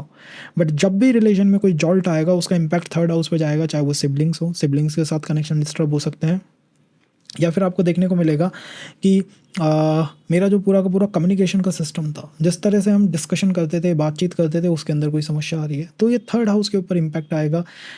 कई बार पर्सन को ये भी लगने लगता है कि नई नई इच्छाओं को डेवलप करने का कोई कोई कुछ रीज़न ही नहीं है, क्यों हम नई नई इच्छाएं पालते हैं, हमें नहीं पालनी नई नई इच्छाएं। तो ये महसूस हो सकता है भाई why this is happening, it just cause of the overlapping Ketu and planet in the third house. ये राशि में भी लगती है, तो अगर ऐसा नहीं बन रहा है तब भी आप ये समझिएगा कि राशियों से वो चैनलाइज हो सकता है, इसलिए दुखी होने की बात नहीं है। लेकिन जब भी जॉल्ट आएगा थर्ड हाउस के ऊपर आएगा, पूरा थर्ड हाउस द काम का भाव, काम का स्टार्ट ही अगर आपका केतु फोर्थ हाउस के अंदर हो तो वेल यहाँ पे सामने वाले पर्सन के चार्ट में अगर फोर्थ हाउस में कोई प्लैनेट बैठा हुआ है तो सीधी सीधी ओवरलैपिंग हो जाएगी। और ओवरलैपिंग का मतलब है बैकवर्ड लिंक है, पास्ट से ये कनेक्शन जो है वो चलता हुआ आ रहा है, कार्मिक कनेक्शन है। और आपकी तरफ से जो मदर की एनर्जी है, दूसरे के इमोशन को समझना, उसकी टेक केयर करना, ये एनर्जी चैनलाइज हो जाती है। And that's what you want. Actually आपको भी वही चाहिए कि कोई आपके इमोशंस को समझे, कोई आपके फोर्थ हाउस को समझे, आपकी मोक्ष की अंडरस्टैंडिंग को समझे, आप कैसे इशूज से बाहर निकलते हैं, आपके लिबरेशन के पैटर्न्स को समझे, आपके यूनिक सॉल्यूशंस को समझे।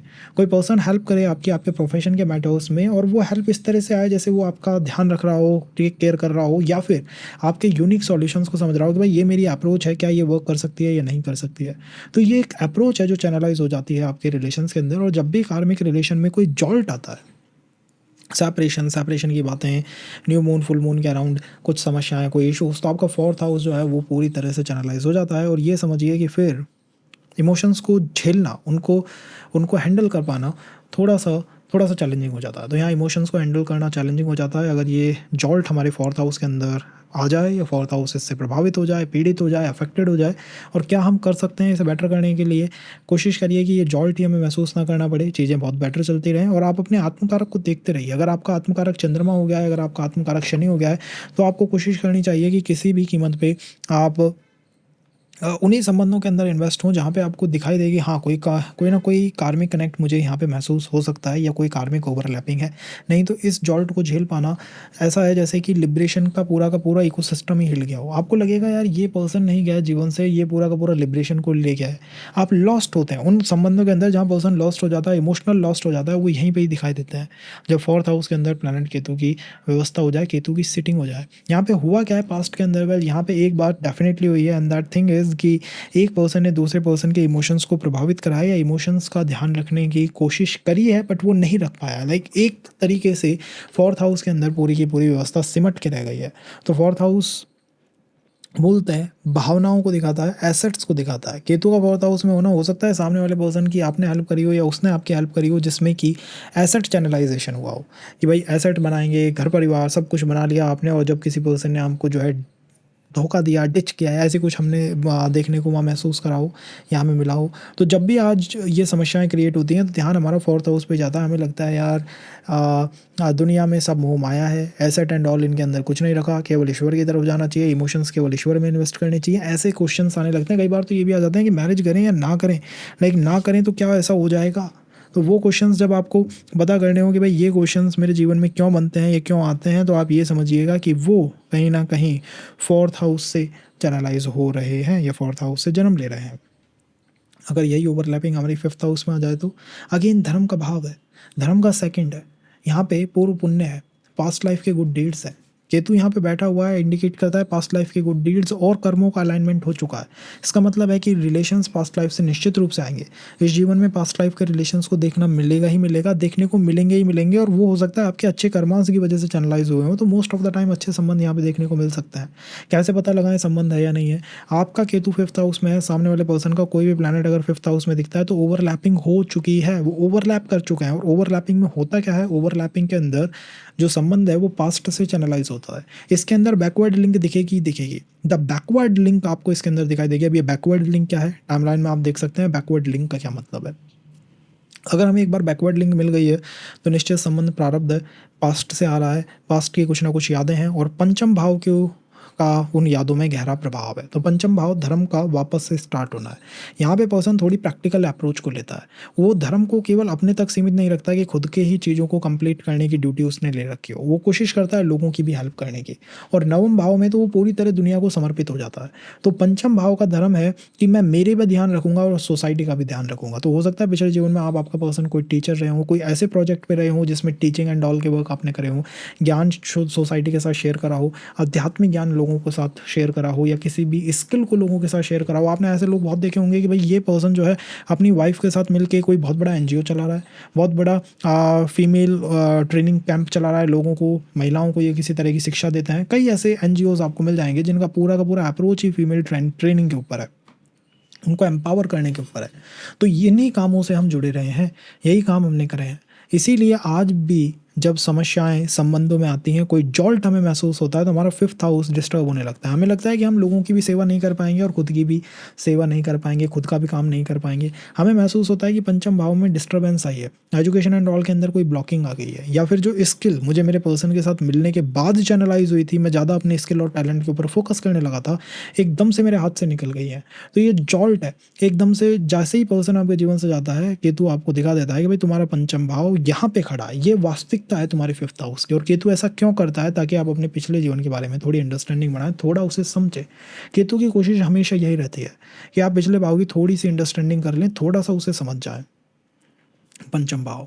तो जब भी संबंध टूटता है, पर्सन क्या करता है कि ना तो मेरे इमोशंस का कोई ध्यान रखता है, ना सोसाइटी मेरी इतनी ज़्यादा ध्यान रखती है, केयर करती है, ना कोई टैलेंट या स्किल ही वास्तविकता है, ना बुद्धि ही वास्तविकता है। वो ईश्वर की तरफ डिवोट करने लग जाता है, वो इन सब चीज़ों को मिथ्या मान लेता है, ये सारी ही चीज़ें मिथ्या हैं। वो अपने, कई बार लोग होता है कि अपने टैलेंट स्किल पे इतना भरोसा हो जाता है एस्ट्रोलॉजर्स को भी कि दे जस्ट लाइक हम ही ईश्वर हैं, ऐसा उन्हें महसूस होने लग जाता है। तो संबंध एस्ट्रोलॉजर्स के भी परेशान हो जाते हैं जब पर्सन कहना शुरू करता है ना अहम ब्रह्मास्मि, कि मैं ही सब कुछ का नियंत्रक हूँ, बनाने वाला हूँ। वो पंचम भाव, नवम भाव, लगन, इनके केतु ही कहलवाते हैं। और जैसे ही संबंध टूटता है, उसको अहम ब्रह्मास्मि से लग जाता है कि ब्रह्मा कुछ और है, वो कहीं और है, और मैं तो एक मानव ही हूँ। तो ये महसूस कराना केतु का काम हो जाता है जब वो 5th हाउस में बैठता है। तो कार्मिक संबंधों में एम्पावरमेंट, किसी न किसी को एम्पावर करा है, और चार्ट मैचिंग में इसी ओवरलैपिंग का ध्यान दीजिए। अगर ये 6th हाउस में आ जाए तो मेरा 6th हाउस, सामने वाले पर्सन का कोई भी प्लैनेट 6th हाउस में बैठा है, दोनों के बीच में ओवरलैपिंग है। ओवरलैपिंग से जो संबंध आते हैं वो पास्ट लाइफ से चैनलाइज होते हैं। किस तरह का संबंध आपका बना है? 6th house is all about the service sector, service sector का है और अर्थ एलिमेंट का है। अर्थ मीन्स स्टेबिलिटी। अर्थ के बारे में मैं एक बात आपको बताता हूँ, ये ना तो ओवर प्रैक्टिकल है, ना ओवर स्पिरिचुअल है, ना ओवर मटेरियल है। इनका काम है दुनिया में जीना, जीवन को चलाना, बस। इसीलिए ये राशियाँ ऐसी हैं जो कि सामान्य राशियाँ हैं, इनके अंदर कोई बहुत विशेषता नहीं है, लेकिन ये मूल रूप से चंद्रमा की, सूर्य की ऊर्जाओं को दिखाती है।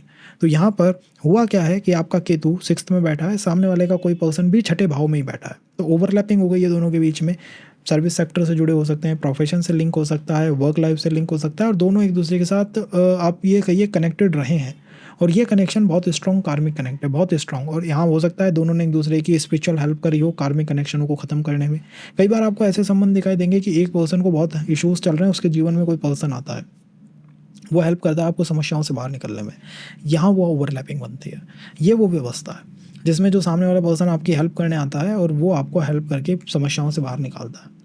ये बैकवर्ड लिंक है कि पिछले जीवन में इस एनर्जी के साथ मेरा कोई लिंक था, इस पर्सन के साथ मेरा कोई लिंक था, क्या ये आगे बना रहेगा, वो राहु के ऊपर है। राहु के सेशन को भी हम करेंगे, बट यहाँ पर आप ये मान सकते हैं कि अगर ये संबंध बहुत सही तरीके से चल रहा है तो आपको इसको चलाने की कोशिश करनी चाहिए, अगर ये चल रहा है तो। और अगर ये नहीं चल पा रहा है तो इससे बचने की कोशिश करनी चाहिए। ये अर्थ एलिमेंट के संबंध है, ये स्थिरता पे चलता है। अगर इनके अंदर स्थिरता नहीं है तो फिर उसे बाहर से कहीं से नहीं लाया जा सकता, उसको बहुत ज़्यादा फोर्स नहीं किया जा सकता, आप इस पर फोर्स नहीं कर सकते चीज़ों को।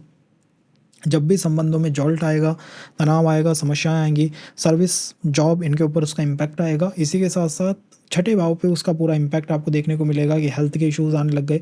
पर्सन एक एज के बाद भी फिर मैरिज में नहीं जाना चाहता, उसको ये लगता है क्यों करनी है, मतलब जाना ही क्यों इन चीज़ों के अंदर, तो उसको यह महसूस होने लगता है। बिकॉज केतु आपका ध्यान इनके ऊपर आकृष्ट कराता है, लेके जाता है।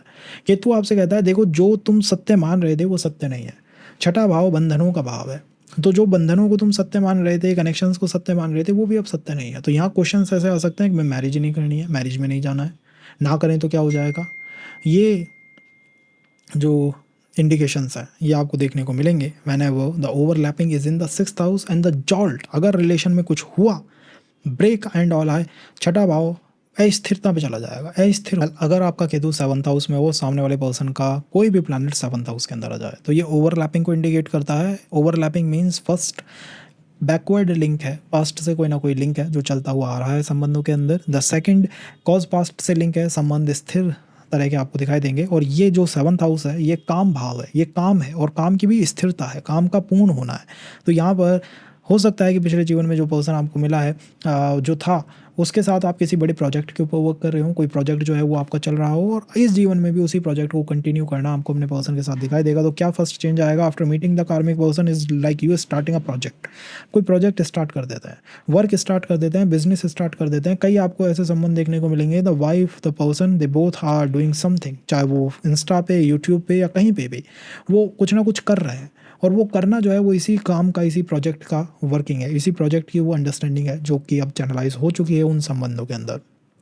तो यहाँ पर पर्सन के साथ जो कनेक्ट है वो स्पाउस टाइप का या एक पार्टनर टाइप का जो कनेक्ट है वो महसूस होता रहता है। और जब भी रिलेशंस के अंदर जॉल्ट आएगा, 7th हाउस डिस्टर्ब होगा। 7th house is the house of kama, desire का हाउस है, तो हाउस डिस्टर्ब हो जाएगा। तो इस हाउस को हमें प्रोटेक्टेड रखना है, बचा के रखना है, ताकि हमारा हाउस डिस्टर्ब ना हो, हाउस पीड़ित ना हो। हाउस अगर एक बार पीड़ित हो गया तो पर्सन की अंडरस्टैंडिंग ये बन जाती है कि भाई मैरिज एंड ऑल के अंदर क्यों जाऊँ, मेरी तरफ से पूरा डिवोशन है, मेरी तरफ से पूरी एनर्जी चैनलाइजेशन है, मैं चाहता हूँ कोई चीज़ वर्क कर जाए। बिकॉज केतु चाहता है यहाँ पे कि चीज़ वर्क कर जाए। अगर उसको जॉल्ट मिलता है, अगर उसको तनाव आता है, तो उसका पूरा का पूरा जो अंडरस्टैंडिंग अबाउट मैरिज है वो पूरी अंडरस्टैंडिंग ही कोलैप्स कर जाती है।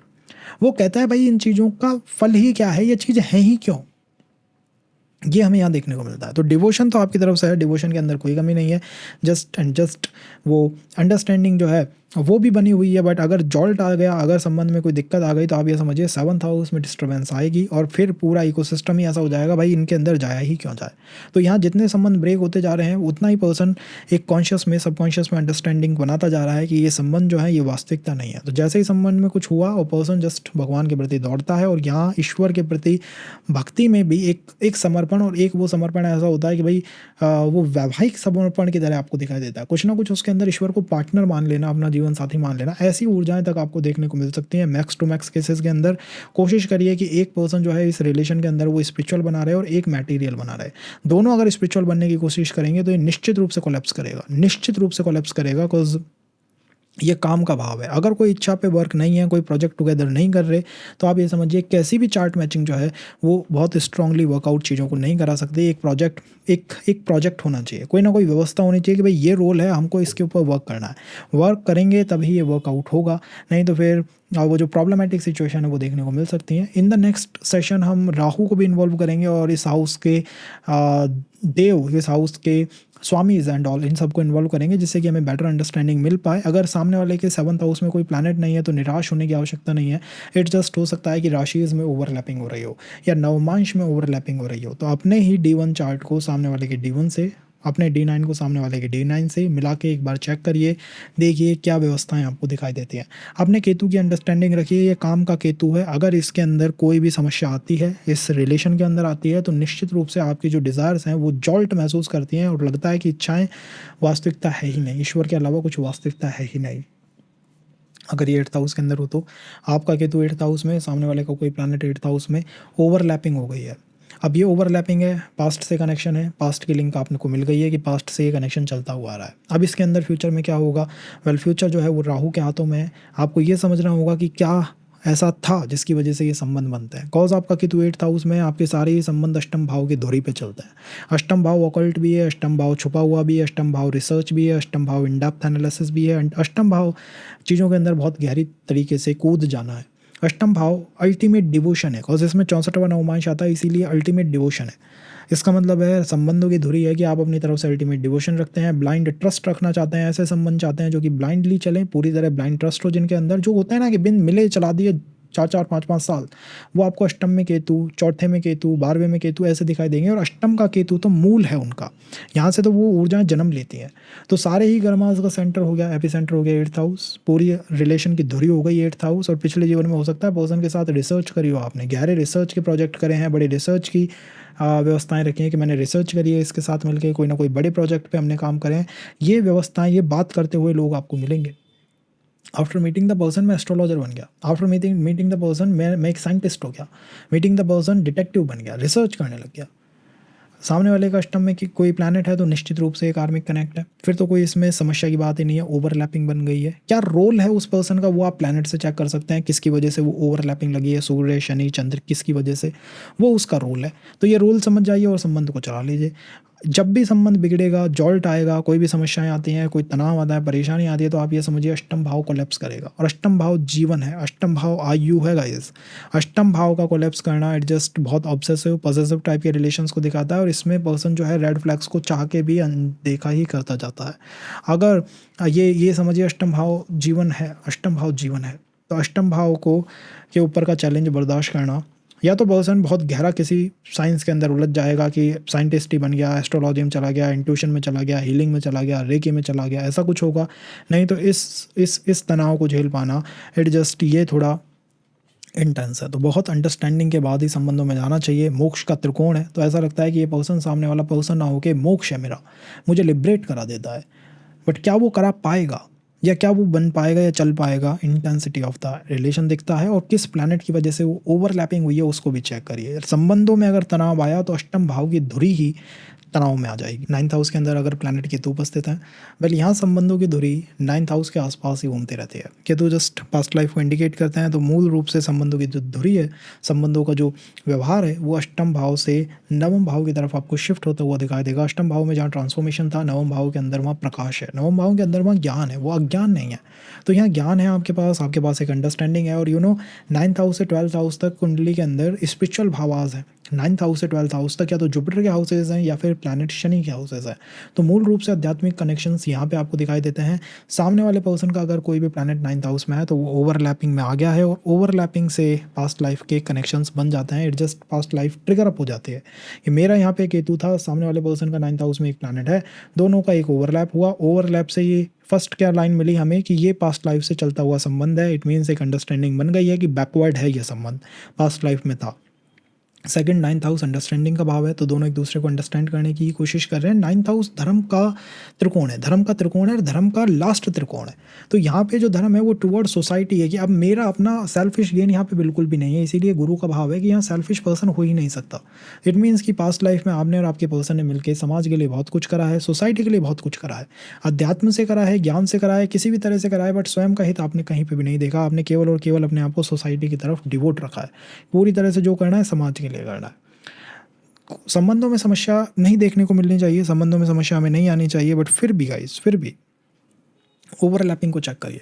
क्या वहाँ नवम भाव में दूसरे पर्सन के शनि बैठा है, सूर्य बैठा है, चंद्रमा बैठा है, बैठा कौन है, और उसकी वजह से आपका एक रोल सेट हो जाएगा कि मेरा ये एक रोल है। तो अब आपको रोल मिल चुका, आपको ओवरलैपिंग समझ आ चुकी। अगर रिलेशन के अंदर कोई जॉल्ट होता है, कोई समस्या आती है, तो नवम भाव कोलैप्स करेगा। और 9th हाउस का कोलैप्स करना क्या कर सकता है? वेल 9th हाउस को कोलैप्स करना आप ये समझिए कि प्लैनेट केतु एकदम से ये समझाएगा आपको कि सोसाइटी भी कुछ नहीं है, समाज भी कुछ नहीं है। तो अब तक हम जो करना चाह रहे थे ना, अब तक हमारी क्या कोशिश थी कि हम लोगों की हेल्प करेंगे, समाज सेवा करेंगे एंड ऑल करेंगे, हमें ये लगेगा ये सारी ही चीज़ें मिथ्या है, केवल ईश्वर ही सत्य है। तो यहाँ गुरु तक से विश्वास उठाने का काम केतु कर देता है। केतु आपको उस तरह का डिटैचमेंट और अध्यात्म देगा कि सीधा पर्सन ईश्वर से कनेक्ट हो जाए। वो जो त्रिकोण बनता है यू, योर गुरु एंड ईश्वर, वो एक लाइन बन जाएगा, यू एंड ईश्वर, सीधा कनेक्ट करने की व्यवस्था बन जाती है। संबंधों का विवाह में टर्न होना यहाँ एक बेसिक कंसर्न रहता है, बिकॉज गुरु का भाव है, गुरु इज ऑल अबाउट द ब्रह्म विवाह, ब्रह्म मैरिज को दिखाते हैं, तो गुरु का भाव है, इसीलिए संबंध का विवाह में टर्न होना एक बेसिक क्वेश्चन है। बेसिक क्वेश्चन बनता है जातक का बार बार, क्या वो हो पाएगा या नहीं हो पाएगा। फॉरवर्ड अप्रोच देखिए, कोई फॉरवर्ड कनेक्ट है या नहीं है आपका आपके पर्सन के साथ। बट यहाँ पे अंडरस्टैंडिंग अब हमारी क्लियर है कि अगर रिलेशन में कोई जॉल्ट आता है तो नवम भाव कोलैप्स करेगा, नवम भाव में समस्याएं आएंगी, और नवम भाव ज्ञान का, प्रकाश का भाव है। तो एकदम से लगेगा कि लाइफ में डार्कनेस आ गई है, लाइफ में बस सब कुछ डार्क हो गया है। पर्सन इधर उधर भटकने की कोशिश सबसे ज़्यादा करता है नवम भाव में। ये कमाल की बात है। अष्टम का तो फिर भी मान के बैठा है कि ठीक है, जो था वही अंधकार था। नवम में उसको लगता है कि और प्रकाश मिला, बट वो एकदम से जीवन से चला गया।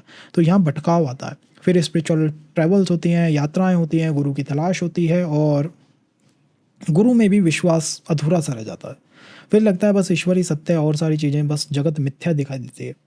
अगर ये 10th में आ जाए तो 10th में शनि, और शनि के संबंध मैंने आपको बताए थे, शनि के संबंधों में एक अपने आप में डिटैचमेंट रहता है। तो ये संबंध बने कैसे भी, लेकिन एट ए पॉइंट इनके अंदर कम्युनिकेशन के इश्यूज आएंगे ही आएंगे, बिकॉज यहाँ डिटैचमेंट में बैठता है प्लैनेट।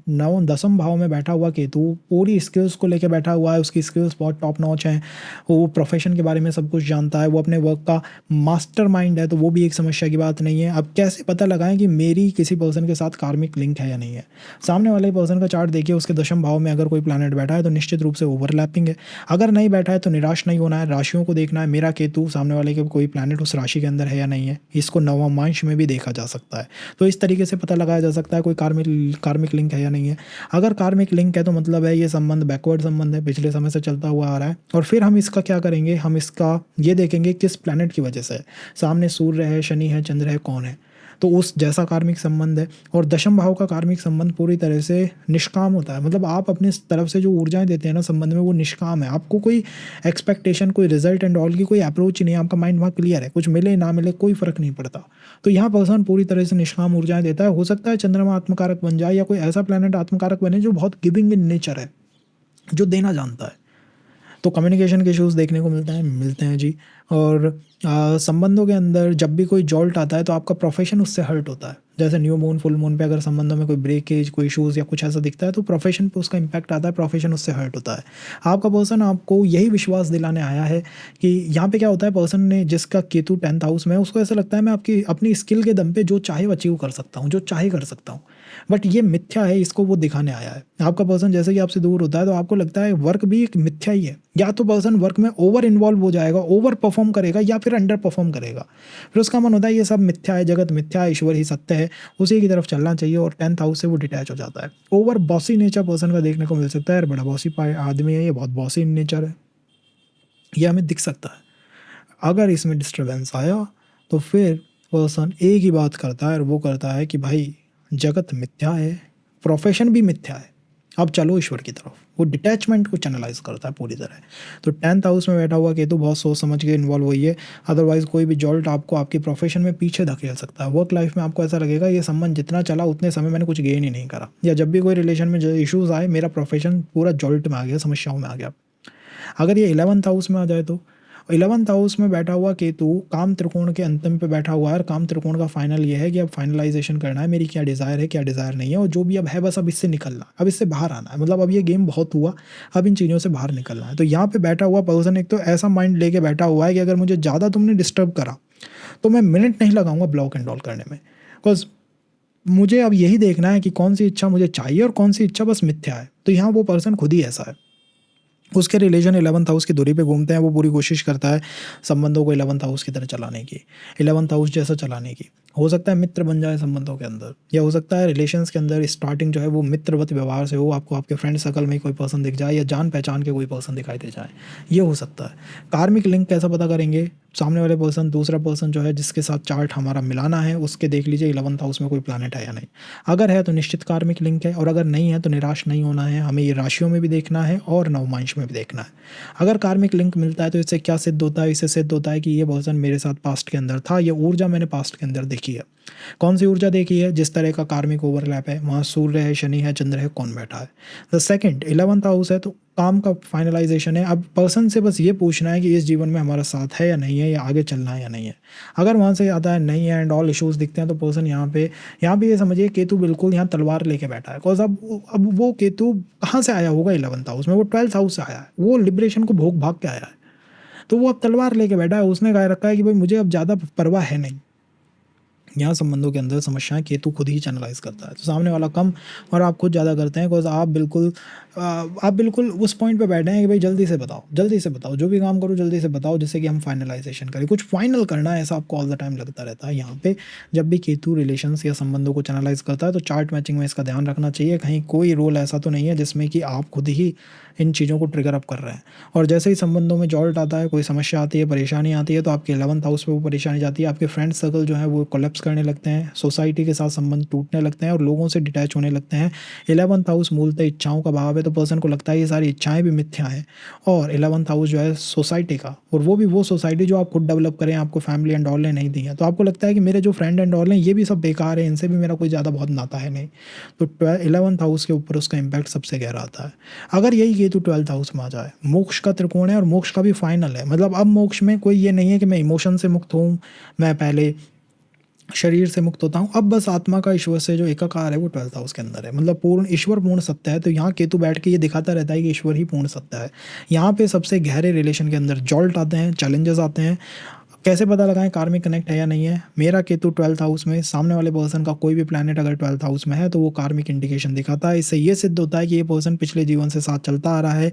क्या इसने आपके साथ करा है ये आप जान सकते हैं ओवरलैपिंग से। किस प्लैनेट की ओवरलैपिंग है, कि सूर्य, चंद्रमा, शनि कौन ओवरलैप कर रहा है, मतलब कौन है वो प्लैनेट जो इसके 12th हाउस में बैठा है। जितने ज़्यादा 12th हाउस में प्लैनेट होंगे उतना स्ट्रॉन्ग कार्मिक कनेक्ट होगा। और अगर 12th हाउस में कोई प्लैनेट नहीं है तो इसे राशियों में चेक करिए, नवमांश में चेक करिए। निराश नहीं होना है, बिकॉज और भी चीज़ें हैं जिन्हें हम टेक इनटू कंसिडरेशन करेंगे। सब कुछ को एक सेशन में कवर अप नहीं किया जा सकता। जैसे ही आपको पता लगता है ओवरलैपिंग है, समझ जाइएगा कि पास्ट से कोई लिंक है जो चलता हुआ आ रहा है। और अब इस जीवन में आपका क्या वर्क है? 12th हाउस को चैनलाइज करना है, मोक्ष की तरफ चलना है। तो पर्सन के साथ मिलते ही आपको लगेगा कि भाई मैं मोक्ष की तरफ, और मेरी यात्रा गहरी होने लगी है, मोक्ष की तरफ मैं चलने लगा हूँ, लिबरेशन की तरफ मैं चलने लगा हूँ। लेकिन गाइज ये केतु 12th से 11th हाउस की तरफ अप्रोच रख रहा है, 12th से 11th की तरफ जा रहा है। तो विद टाइम जैसे जैसे वो रिलेशन गहरा होता जाएगा वैसे वैसे पर्सन के साथ नई नई इच्छाएं डेवलप होती जाएंगी, और आप चाहेंगे कि ये रिलेशन चल जाए, संबंध चल जाए, जिससे कि यही संबंध आपका एक बहुत बड़ा सिक्योरिटी सिस्टम बन जाए। यहाँ ये पर्सन चाहता है कि मेरा ये एक संबंध चल जाए, जिससे ये एक संबंध ही मेरे जीवन का आधार बन जाए, सिक्योरिटी सिस्टम बन जाए। 12th हाउस का केतु इस ऊर्जा को चाहता है अपने जीवन में कि ये चल जाए, जिससे कि ये एक मेरा सिक्योरिटी सिस्टम बन जाए। और जैसे ही ये डिस्टर्ब होता है, 12th हाउस 11th हाउस का लिंक होता है, परेशान हो जाता है पर्सन, हेल्थ के इश्यूज़ देखने को मिलेंगे। ऐसा लगेगा कि जीवन में जो सॉल्यूशन था वो चला गया है, जो एनर्जी मुझे हेल्प कर सकती थी वो मेरी लाइफ से मूव ऑन कर गई है, हट गई है, और सॉल्यूशंस नहीं मिल पा रहे हैं, सॉल्व नहीं हो पा रहे हैं इश्यूज़, समस्याएं खत्म नहीं हो पा रही हैं, ऐसा यहाँ महसूस होने लगता है। तो ये है 12th हाउस में बैठे हुए केतु के ऊपर आता हुआ कार्मिक इम्पैक्ट। जैसे ही रिलेशनशिप में जॉल्ट आएगा, आपको लगेगा कि वो जो सफोकेशन महसूस होना है, सफोकेटिंग एनवायरनमेंट हो जाएगा, इकोसिस्टम सफोकेटिंग होने लगेगा, सफोकेशन से आप परेशान होने लगेंगे। आपको लगने लगेगा कि भाई ये इकोसिस्टम अब मेरे लिए रहा नहीं है, जो मेरा पर्सन था वो इतना ज़्यादा, मतलब यहाँ पे पर्सन को फिर यही लगता है कि सारे ही रिलेशन ख़राब हैं और ईश्वर ही पूर्ण सत्य है, या फिर भगवान ही पूर्ण सत्य है।